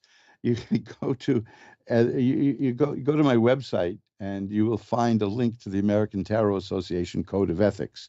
And yes, I know there are a lot of people who think that tarot readers are scam artists, but of course a lot of people think the same thing about computer repair people and auto repair people, and that's just that's life. But no, ethical tarot readers do not do two things. They don't charge you lots of money, and they don't scare the scare the bejabbers out of you. I almost said something else there. But don't. If you, this is my bottom line. People say to me, well, I'm going to get a tarot reader, and I don't want you. Well, what they mean is they want somebody locally, because it's nice to sit face to face. I've been doing readings over the phone and over the internet for years, but it's nice to do it face to face.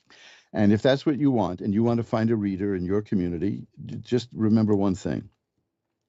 It can't be very expensive, because that's the mark of a scam artist. And if you feel worse after the reading than you did before, then this person is definitely trying to take advantage of you, trying to make you throw you off balance and hurt you. Now, I'm sorry to have to say that, but there are people, like I said, as in any other field, there are people who will try to take advantage of other people and use this. And usually when they get caught, you get a stupid headline in the local newspaper saying something like, well, the psychic, if he didn't know the police were coming after him, he shouldn't have been a psychic, Why didn't he see the police coming? Well, these guys are crooks, that's why. But this is not even about being psychic. I don't know where that comes from, because I think we're all psychic. Psychic ability is something that's within all of us. I mean, look at how many times you get a feeling and it turns out to be right. That's it. That's what psychic ability is. Hunches. Let's talk about that. Why don't we do that?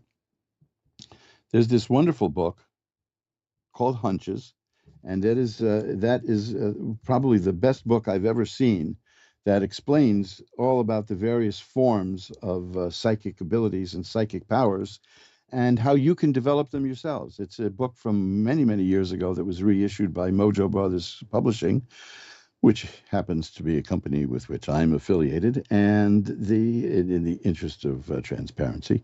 And if you go to mojoacademy.org, you can see a whole bunch of books there. But the one that I always recommend to people who are curious about psychic abilities is Hunches. And it's the best book I've ever seen detailing the various forms: clairvoyance, clairaudience, things of that sort, psychometry, and how to develop them. So that's always a good thing. That's to realize that as a species, human beings have grown so to rely on machines so much that we've lost our inner abilities. You know, when that little voice tells you something, and you're probably right. Now, that brings us to something else, which I've taken a lot of time to think about because it gets under my skin. There are a lot of people who will put down two emotions, fear and anger. Now, anger gets beaten out of a lot of people. A lot of people as children are told, don't you raise your voice to me. Don't you, don't you dare do that to me. Don't talk to me like that. The whole point about fear and anger, these are very important feelings, and we ignore them at our own peril. Fear is the feeling that lets us know that there's danger. That's it. That's simply it. And people pay. You know, we're living in such a mechanized world that people will pay. People will go on roller coasters. You saw the story in the news about the people who were stuck in a roller coaster hanging upside down for 3 hours, hanging upside down for 3 hours on a roller coaster. And you know what the news people said? They were suffering from anxiety attacks. No kidding. I don't think it was anxiety they were suffering from. I think it was terror. And we'll get to that in a moment, too. And then anger is the emotion that lets us know that we've been mistreated. You got treated badly. There's nothing wrong with it. There's nothing wrong with anger. You don't want to be a doormat otherwise. The problem comes when there are people who are always in a state of fear and always in a state of anger. Because then, as I said, if you're always in fear, it's terror. And when you're always in a state of anger, it's rage. And these two things alone will kill you. They will destroy you. Fear, it has been demonstrated, can destroy the human immune system. You see, I'll show you how that works. This is not theoretical. Fear gets your body into fight or flight, which means that the blood will leave your brain and leave the other organs, and it will go to your arms and your legs so that you can run and or fight. Now, when you don't have as much blood in your brain, you don't think clearly. And, you know, this is why a state of fear is one of the worst times to make a decision. And if you notice, almost all advertising is based on fear. That you're going to be left out if you don't get this product. That you're going to smell bad if you don't get this product. That people aren't going to like you if you don't get this product. So that's why they use fear in advertising. And I'm on a crusade almost about fear, which is don't be fearless, because that's foolhardy. But don't live in a state of fear. People will control you with fear. That's what they do. That's what they do with fear. Anger, now, because we're in a perpetual state of election, there's always an election coming on, and, you know, it's always the most important election of our lifetime. Have you noticed that? Always. This is the most important election of our lifetime. And that puts people in a state of anger. You got to be angry at the other people. It's not enough that I tell you why you should vote for me. I got to tell you why you should be afraid of and angry at the other people. Not the other person running, but a whole group of people. And that's, you know, that again, that means that you're not making, it's the cards shuffling there, a rational decision.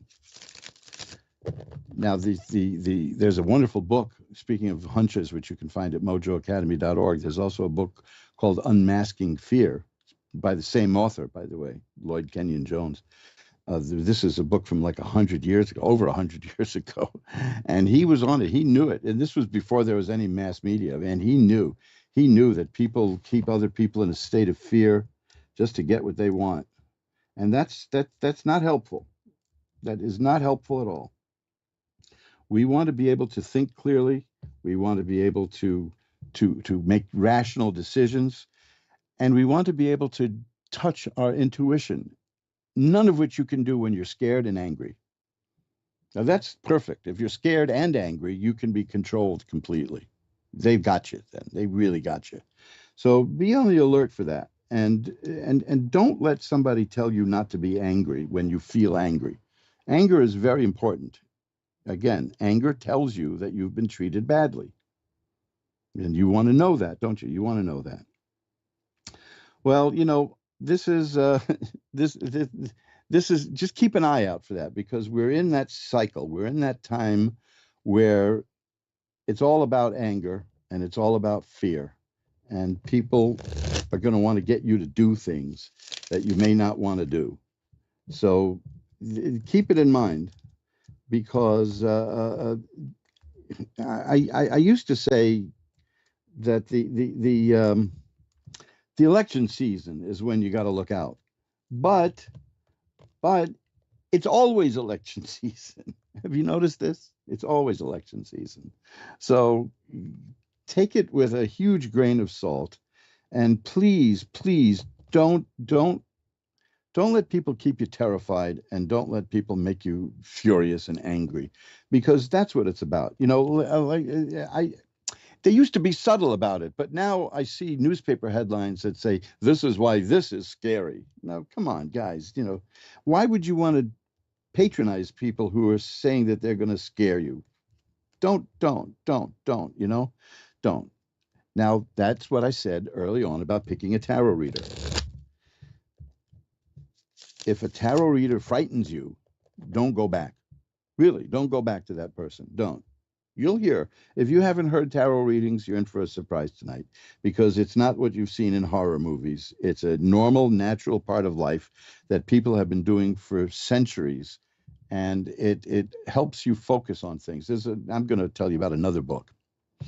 I feel like the public library today, but I've got a book called Reverend Elliot's Magical Window. It's the same as this show, and it's dedicated to the listeners, and it'll tell you all about tarot reading, and it'll tell you what you need to know about it philosophically, and how to get started to learn how to do it yourself. It comes with a CD that helps you hear calls, the whole thing. Just, that's just as a side thought. I want to get to the readings right now, but you can find that also. All these books are at mojoacademy.org, amazon.com. You can find it. Look for Reverend Elliot's Magical Window at Amazon, and you'll see. It's a fun book.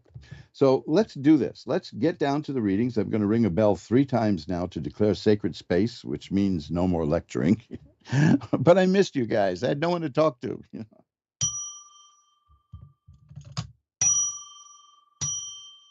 My bell got stuck. Ooh, man. See how long it's been since I'm here? My bell got rusty. Evelyn in Tupelo, in Mississippi, is the first caller. Hi, Evelyn. You're on with Reverend Elliot. How are you tonight? I'm doing well. How are you? Oh, good. Well, my maybe question is, yeah, go ahead. can you hear me? Yes, I hear you. Okay, thank you. Well, at least about 10 years ago now, I believe, I was in an automobile accident. And since that time, I, have fear of like traveling, like on the interstate or anything that I can't control, what's going on around me. And I don't know how to basically overcome that. Well, that's, first of all, that's not let me put it this way. If there's a word you're probably skirting around here, you want to know, is that crazy, right? You know what I mean? But no, no. Being gun shy, they call it gun shy for a reason, be car shy, it's the same thing. No, it's not, it's not crazy. It's a normal reaction. Your mind and your body are telling you that you got hurt, probably pretty badly, right? Yeah. Yeah, so it just wasn't a good experience at all. So no, it's not an irrational response. When you feel that it gets to the point where it's impinging on your life and causing you problems, then you may want to seek some professional help. Some help from somebody who can work you through this and show you what to do. But there's nothing wrong with what's happening, because it's a perfectly reasonable reaction. I mean, you had a horrible experience doing something. People are going to be pretty shy about doing it again, and it starts to spread to other things. It's a trauma response because you've been traumatized. So it's normal. When it's not normal is when you feel it is starting to cause you problems of its own. That's a whole different ballgame. And then you can call the county medical society, or you can check with your doctor and explain it and see what happens. I would actually urge you, though, to find someone who'll discuss this with you rather than try to medicate you, because it's not a physical problem. You know what I mean? It's a reaction to something. I mean, I don't know how people who have survived plane crashes get back in an airplane. Frankly, I don't know, but you just can't. You can't have somebody blow this off and say you're being silly. You know what I mean? If that's what you're concerned about, because that's what you feel, and there's a good reason for feeling that way. Only, again, as I said, if it starts to really hurt your life, then you may want to see about getting some help. Otherwise, see the best you can do given the new realities of your life, right? Yeah. Is there something particular you want to look at in the cards, or do you want me to see if you're going to get through this or what's going to happen? Yes, that'll be fine. Just whatever spirit pulls out, be fine. Okay, let's see what we get. Well, this is interesting. These cards actually relate to exactly what you were telling me. The first is the Eight of Swords, and that shows a person who's tied up and blindfolded and doesn't really function and move a lot. You know what I mean? A person who feels restricted. Well, that's what you're describing. The next is the Four of Swords. The Four of Swords is interesting because the Four of Swords is about taking time out to absorb what happened and deal with it. So what this is, it's saying on the one hand, yeah, you're feeling stuck and restricted and tied up. On the other hand, that may be what you need right now is to slow down a bit. Because how long has it been since this happened? It's been about 10 years, and I would think at the time that I would have been able to do it, but I mean it's just I could try to take a trip somewhere, and it's like anxiety the whole time there and back. Yeah, but look, I applaud you for trying. The next card, though, is the Star. The Star is the card of hope and optimism. So you see, you are an optimistic person, right? And you think you're going to get through this, and if you think you get through it, you're going to get through it. And the Ten of Cups is here. That's a card of great happiness, and that's a card of joy and a happy home. I think you're going to work through this. I really do. I think you're going to get through this at all. And I'll tell you, there's other reasons, not just the cards. For instance, you know what the problem is, right? That's 90% of solving the problem. How many people walking around in a nightmare and they don't even know what their problem is?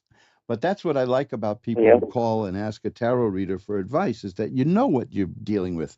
You know what the problem. So it's painful, but it's a normal reaction to what happened to you. I mean, it's a seriously normal reaction. I mean, I'm living with that now. I want to get personal, okay? About in 2020, my wife had a horrible accident, a really horrible accident. And she is now learning how to walk again. And I'm helping her. And it's a great struggle for her. The same thing you're going through, probably. It's frightening because she's a little less she's more helpless than she used to be. She used to be very independent, and now she can't walk alone. But she's moving, and we go out and we walk, and she gets stronger each time she does it. But it is difficult. It is very difficult. And so I guess this is why I empathize with what you're going through, because I see it here too. The cards though are saying that you're handling it well, and you're going to work your way through it, and you're going to come out of it okay. And I'll tell you why. The King of Swords is here. The swords are about mental activity. You're going to be the master of your mind. This is not to say that this is imaginary, but all of our problems in many ways are in our mind, because our mind is where we perceive life. That's not the same as saying, you're a wacko, It's all, it literally is, our mind is where it happens. Or as Shakespeare said, there's nothing good nor bad, but thinking makes it so. Well, I would dispute that. I could have kicked Shakespeare in a certain place, and he wouldn't have had to think very long about whether that was good or bad. But you see, the thing is, you're a rational person. That's what I get from these Mhm. cards. Am I correct? Yes. So you're gonna work your way through this, and it's difficult, but you want to get through it, and you will get through it. Uh, just please remember, if it starts to really impinge on your life, check with the county medical association, and see if there's someone you can talk to about it. Okay? All right. Well, thank you so But much. the outcome I've got Hopefully here your is wife very recovers good. soon. Oh, thank you. I will tell her you said so. Okay? Okay, then.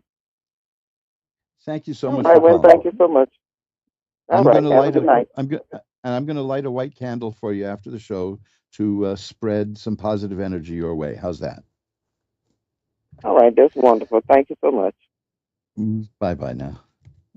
And let's shuffle up the cards. You're listening to me, Reverend Elliot, on Reverend Elliot's Magical Window, where we get together most Wednesdays, some Wednesdays.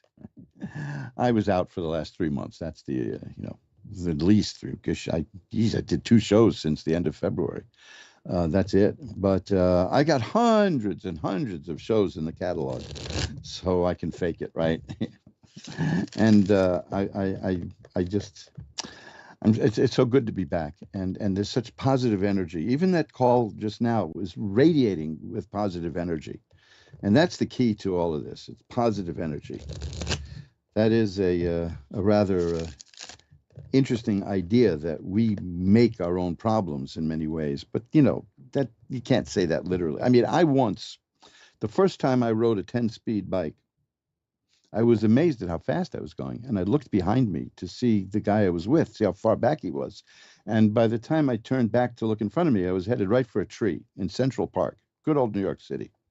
I was moving that fast. So I swung the handlebars to straighten away from the tree, and I did it. It was so fast that the wheel came out from under the tire. So the tire came off, and I went flying head over the handlebars, landing right into the concrete road in my face. Now, you can tell this was the 1960s, because a guy in a robe and long hair came to me as I was lying there. And my first thought was, no, I'm not dead, am I? That's not him, is it? And then I realized, no, he was carrying a purse and all that. So, I didn't think he would be needing to carry a bag. But he had a flower, and there I am lying there, stunned and bloody, and he tells me to smell the rose and it'll cure everything. And well, you know, I'm not that much of a flower child, but I appreciate that somebody paid attention. Today, I guess they just drive around me. Felicia in Danville, Illinois is next. Hi, Felicia. You're on with Reverend Elliot. Hi, how are you? I'm doing well. How are you tonight? I'm good. Well, maybe we can make that a little better. What can I look at for you? Love. Okay. What would you like to see about love? If it's, are you with somebody Um, now, or are you looking, or? My husband and I are separated currently, and Oh. we, I have hopes of us getting back together. Well, let's see. It's funny because immediately when people hear about a divorce or a separation, they say, I'm so sorry. But in some cases, it's the best thing that can happen to people. But it's the end of the hopes, and it's some dreams are gone. And quite often it does get worked through, and it's nice to see if that can happen. So let's see what we have in the cards here and see if it is in the cards. Well, the first card is interesting. It's a card about a person who is okay being solitary. So while you want you'd like to get back together, you're not. It's not. I don't know how to explain what I'm trying to say. Is not that it's unimportant to you, but you're not the kind of person who must be with somebody all the time. That you could be okay on your own. But this is just something that you'd like. Yeah, so that's good. That's good. You're solid in terms of, because there's some people we've known who a relationship broke up and they were basket cases over it because they'd never been alone and they can't face being alone. Yeah, I was. Yeah, well, it happens. It's a shock. I mean, Yeah. I've been through that too. I don't like to. I mean, I hear a lot of problems from people by the nature of the work I do, but what I they think I'm joking when I say that in my previous marriage broke up when my wife fell in love with the wedding photographer. Oh. So you never know what's going to happen, Right. but that, but that we worked through that one in the best way possible, which means I'm married to somebody else now, have been for about for about 40 years. I have been. Good. Good Here's for the good you. here's good news for you. The Ten of Swords is here. That is a card that means the worst is over. So you're at the point now in the situation where the worst of it is over. So Mhm. there's definitely possibilities for things working out. If that's what you want, though, of course you have to work for it. And that's Yeah. this next card here, which is the Six of Swords. The Six of Swords in some decks is called science because it's about using your mind and using your abilities to get from where you are to where you want to be.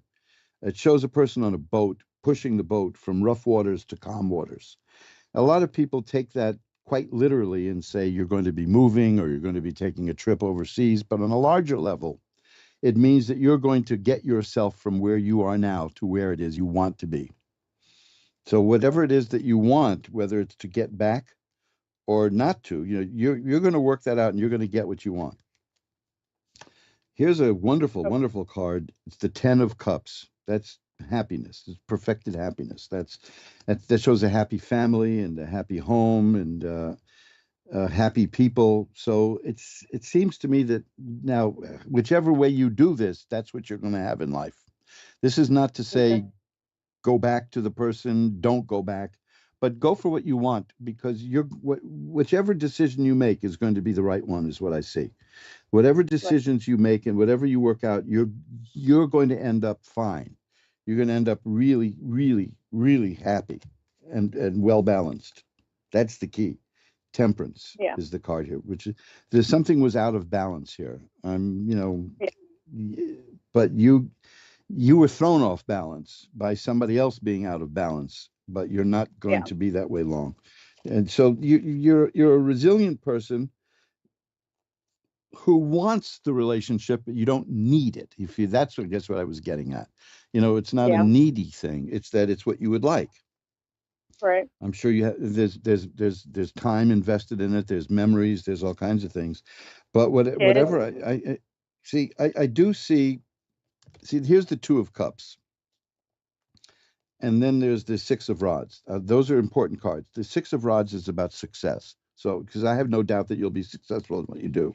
The Two of Cups is going to be a bit of a mystery here because it can mean two things, and both of them apply here for you.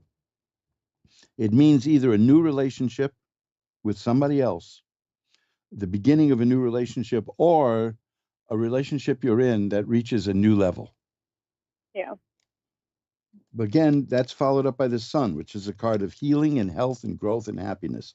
So I think that no matter which way it turns out with the specific person you end up with, it's a terrible way to put it, but end up with, but that I think that you are going to really be more than just okay. You're going to be fine. You're going to have everything you want. That's the key. The key is in the card that shows the swords saying, that the worst is over. So you're entering a period where anything can happen now, and it's up to you to make what happen. Yeah, it's up to, there it is. The Empress is here. That's what I had a feeling that card would show up. The Empress is about a person who makes things grow and happen and nurture. Usually it's a woman, and in the cards, many decks, she's surrounded by fruit and wheat and various things growing, vegetables, because she makes things happen and grow. So you're going to do well. And whatever it is that you want out of this, I see that you're getting it. Good. Okay? So Okay, I hang in there. appreciate it. I will. But you're on a good path. The most painful part and the worst part is over, according to what I see here. And then you'll make the decisions, and The matter will be in your hands, and I think you're a very self-assured and confident person, and you'll know what to do. Okay. I Okay? appreciate it. I can't give you anything more specific, but to tell you that whatever you do, it's going to end up right for you. I hope that helps. Yes, it does. Okay. Thank you for calling. Thank you. Have a good night. Bye-bye now. And let's shuffle up the cards. We're halfway through. And with any luck, I'll be back next week to do more. But hey, the studio here, they don't even recognize me anymore. It's so sad. You're listening to Reverend Elliot's Magical Window, the show that periodically shows up on Ask One Radio on Wednesdays at 11 Eastern, 12 Central, 9 Mountain, and 11 Eastern, 10 Central. Look at that. I just changed the orbit of the Earth here. 11 Eastern, 10 Central, 9 Mountain, and 8 Pacific, where we get together and look through the magical window of the tarot. I call it a magical window because it shows us things that we can't see normally. If you want to know more about what I do and what I can do with you and for you, mostly with you, magic-works.com, magic-works.com. And you'll see loads and loads of stuff there. I've got lots of great content there. In fact, sometimes I look there and I see that somebody has been to the site and has looked at like 20 or 30 pages. I don't mean to waste your day, but it's kind of fun. I got over 100 pages with stuff there. I've got books and movies and all kinds of things to look at, and offers for things, and all kinds of nice stuff is floating around there. Look at my occult jewelry page. See, that's what I like. That's beautiful stuff there. It's ornamental, beautiful. I'm wearing a piece right now, in fact, ornamental stuff that serves an occult purpose. Depends on what you want. Take a look at that. Go to the magic-works.com and click occult jewelry. Regan in the Gold Coast, Queensland, Australia is next. Hi, you're on with Reverend Elliot. Hi, how are you? I'm doing well. How are you tonight? Or this afternoon, I guess, where you are, right? I think it's about 1 o'clock at the moment in the afternoon. Oh, boy. So yeah. Yeah, well, we're heading towards midnight here in New York, so that's. Oh God, you'd be all tired over there. No, I'm always exhilarated when I do the show, though. I get all that energy. What can I look at for you tonight? Love, if possible. Okay. What's ahead? Okay. Let's see. Well, did you just get out of a relationship? No. Okay, because Still in a relationship. You were or not?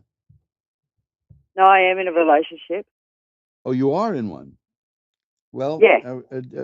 Okay. Because the card I got here is a card of sadness. Did something bad happen recently? That's or not necessarily with the relationship. Then there's just a card of sadness here.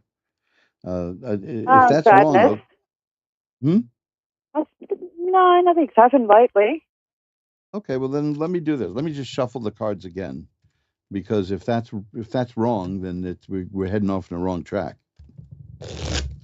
And if it comes up again, then we'll have to explore that card. Yeah, we will. Okay, let's see. Well, no, I'm getting interesting things here that they don't relate to love, really. I mean, they could, but. Oh, okay. What do they relate to? I'm well, open to explore all general anything. Well, there's something here. Are you thinking of changing your work? No. I've just I've gone back to work after I was off on a break for a while. Oh, so you're going back to work, then that's okay. Because what I've got here is that you're starting something new in terms of work. So I guess going back is the new part. Yeah, I went back after a break of 3.5 months. So I had an injury. Well, the next card is the Eight of Cups, which is about somebody leaving something and going to something else. So that would be it. That you made a change and you're going back to work, which is the Ace of Rods. That's generally about a new work. The Chariot is here. That's a card that shows a person who can control conflicting energies and forces and get them to go the way she wants them to go. So that's good, you know. The Nine of Rods, Yeah, a little that's bit, yeah. a person who's very prepared and can get jobs done. The Ace of Cups, you see, now the Ace of Cups generally means that something nice is coming in terms of romance and affairs of the heart, as is the King of Cups. So yeah, there's going to be something happening coming your way in terms of either a new relationship or the one you're in is going to reach a new level and be very promising. Yeah, that would be But nice. That would be what I'm very nice, seeing, a new level. well, let's look at that, because what I'm seeing mostly right now is that it was focusing on getting back to work. Um, okay, there's going to be something. Let's look in terms of romance. How's that? Okay. The Eight of Rods tells me that there's something coming and it's coming soon. Okay, that doesn't sound like a song from West Side Story. Nothing, you know, something's coming. But and that the Knight of Cups is here. The Knight of Cups is interesting. Cups are about romance and affairs of the heart, and the Knight is the appearance of something new. So there's something new coming your way, and coming soon. So keep an eye out. Okay. The Eight of Cups is here. See, okay. Now we're getting into cup territory, and the Seven of Cups.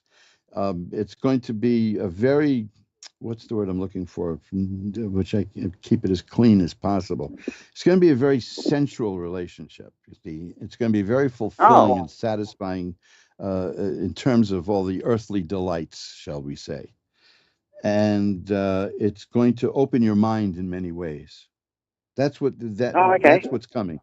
That's the kind of relationship that's coming, and it's going to be, I wouldn't say debauchery, but it's going to be really sensual, and dreams. Dreams will have a lot to do with it.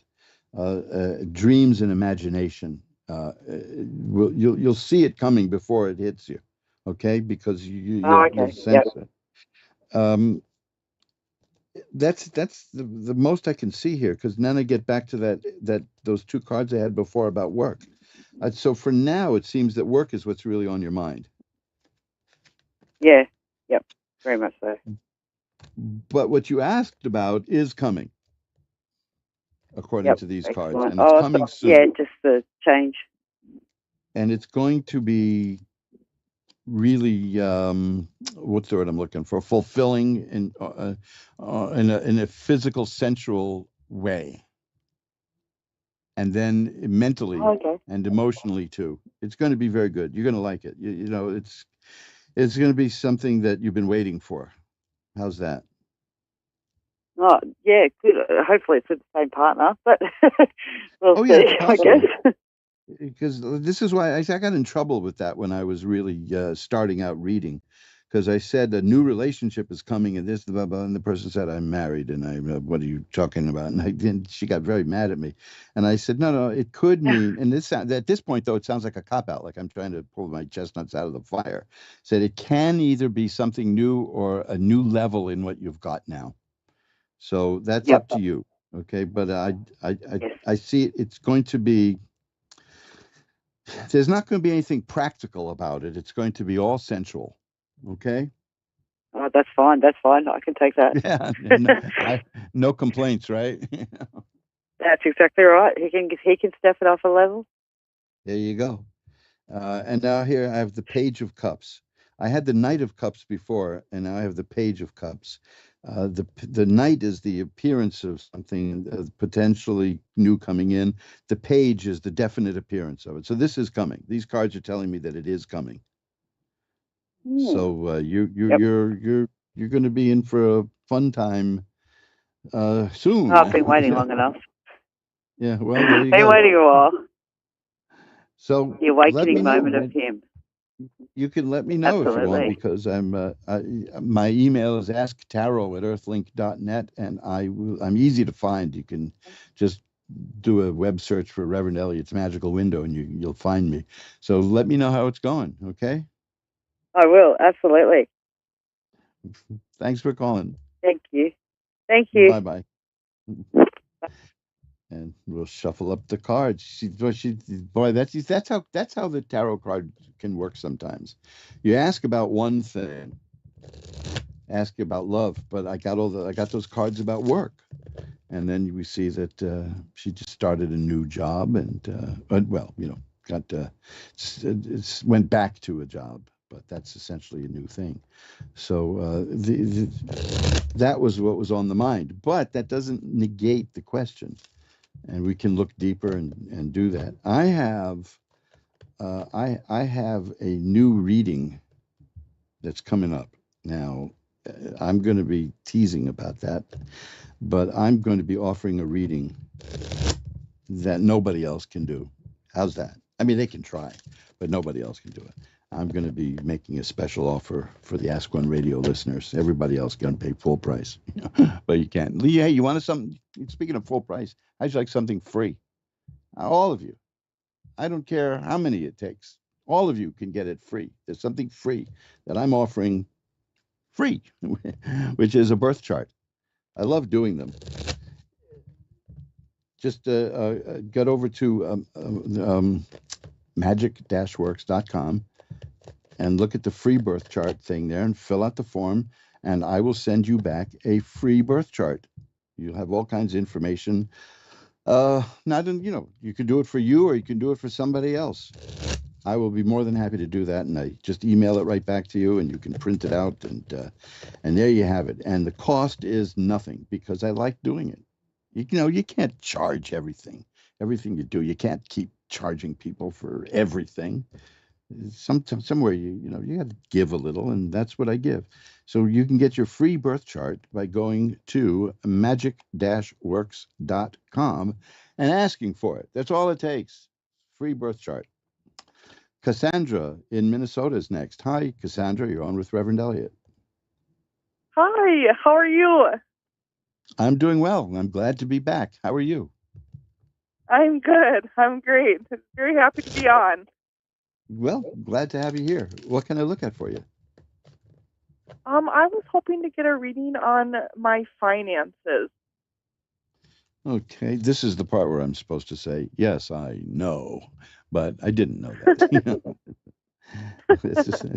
It's one of those little tricks, you know, but no, I can never do that fake stuff. You know something else I can't do? I see this in movies all the time. Bruce Dern is good at this in movies. He just has his character say, well, my dear, you know, talking to a waitress or any woman in business. Well, my dear, I have never been able to pull that off. If I said, well, my dear, to a woman, I'd be waiting for her to slap me. I can't do it.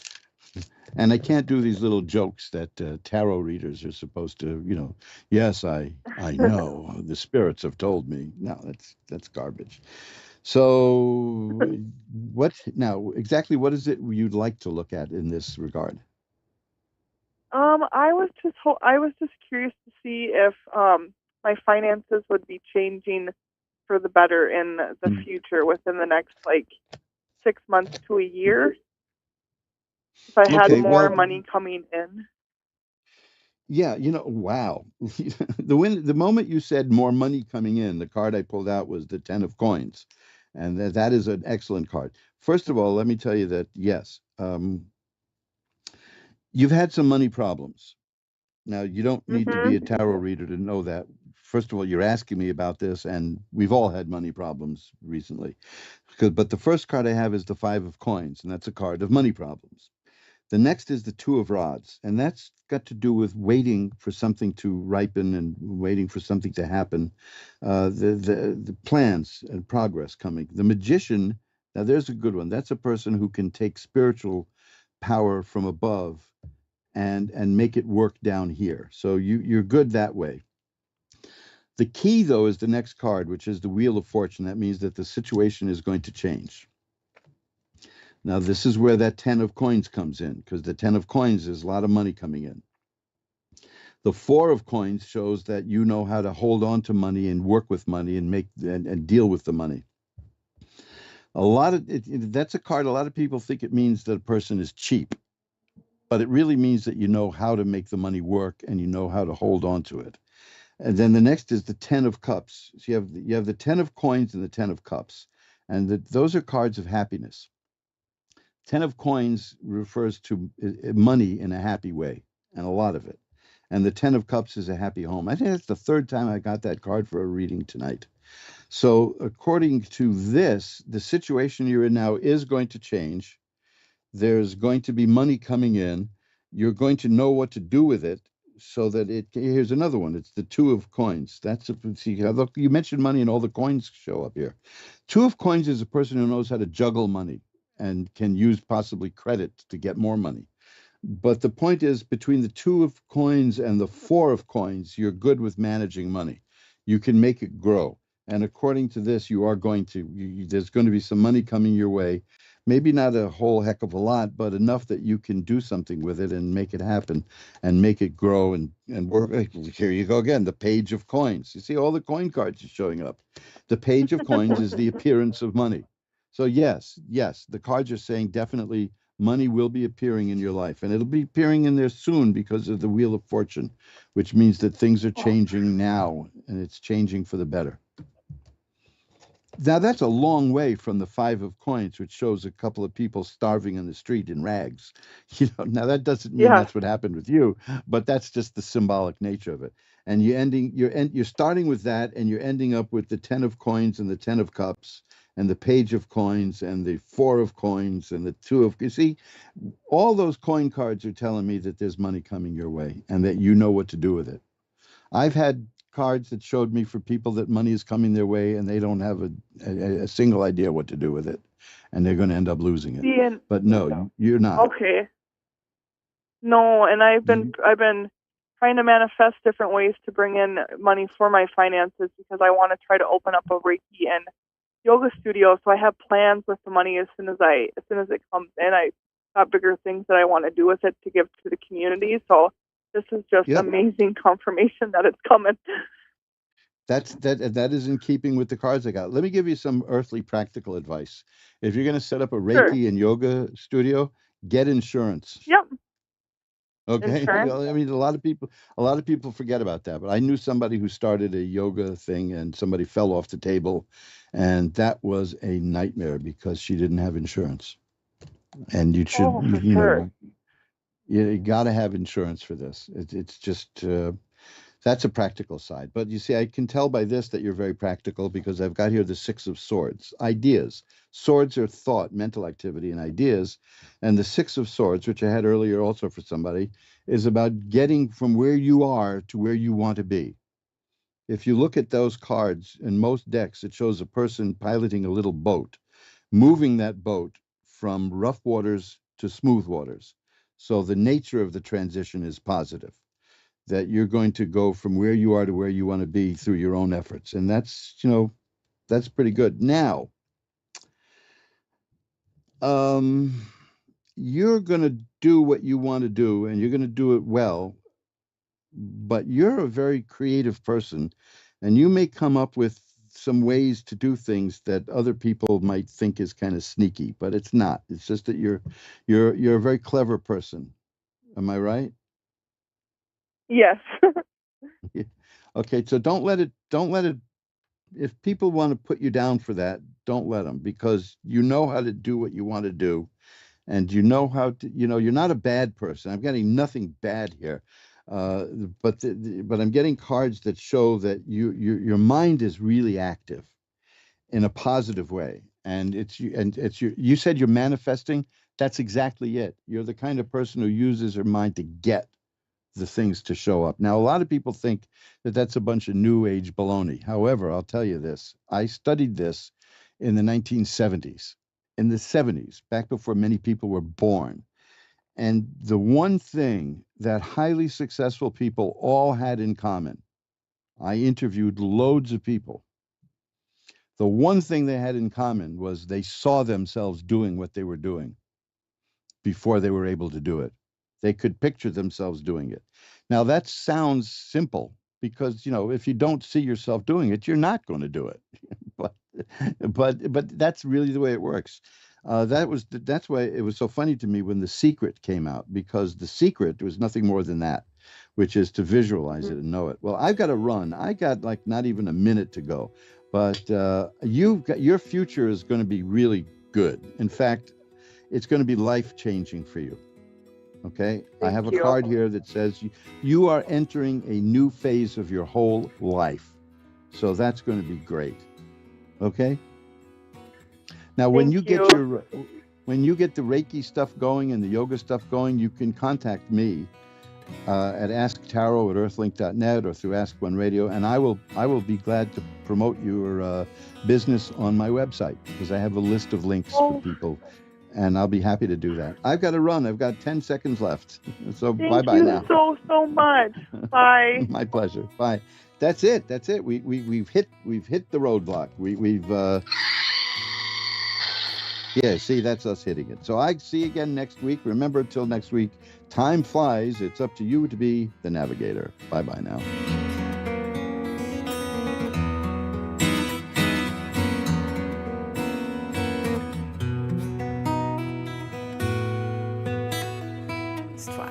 And now back to A1R on the air, Psychic Talk Radio now on Moonstruck TV and Lightning Television.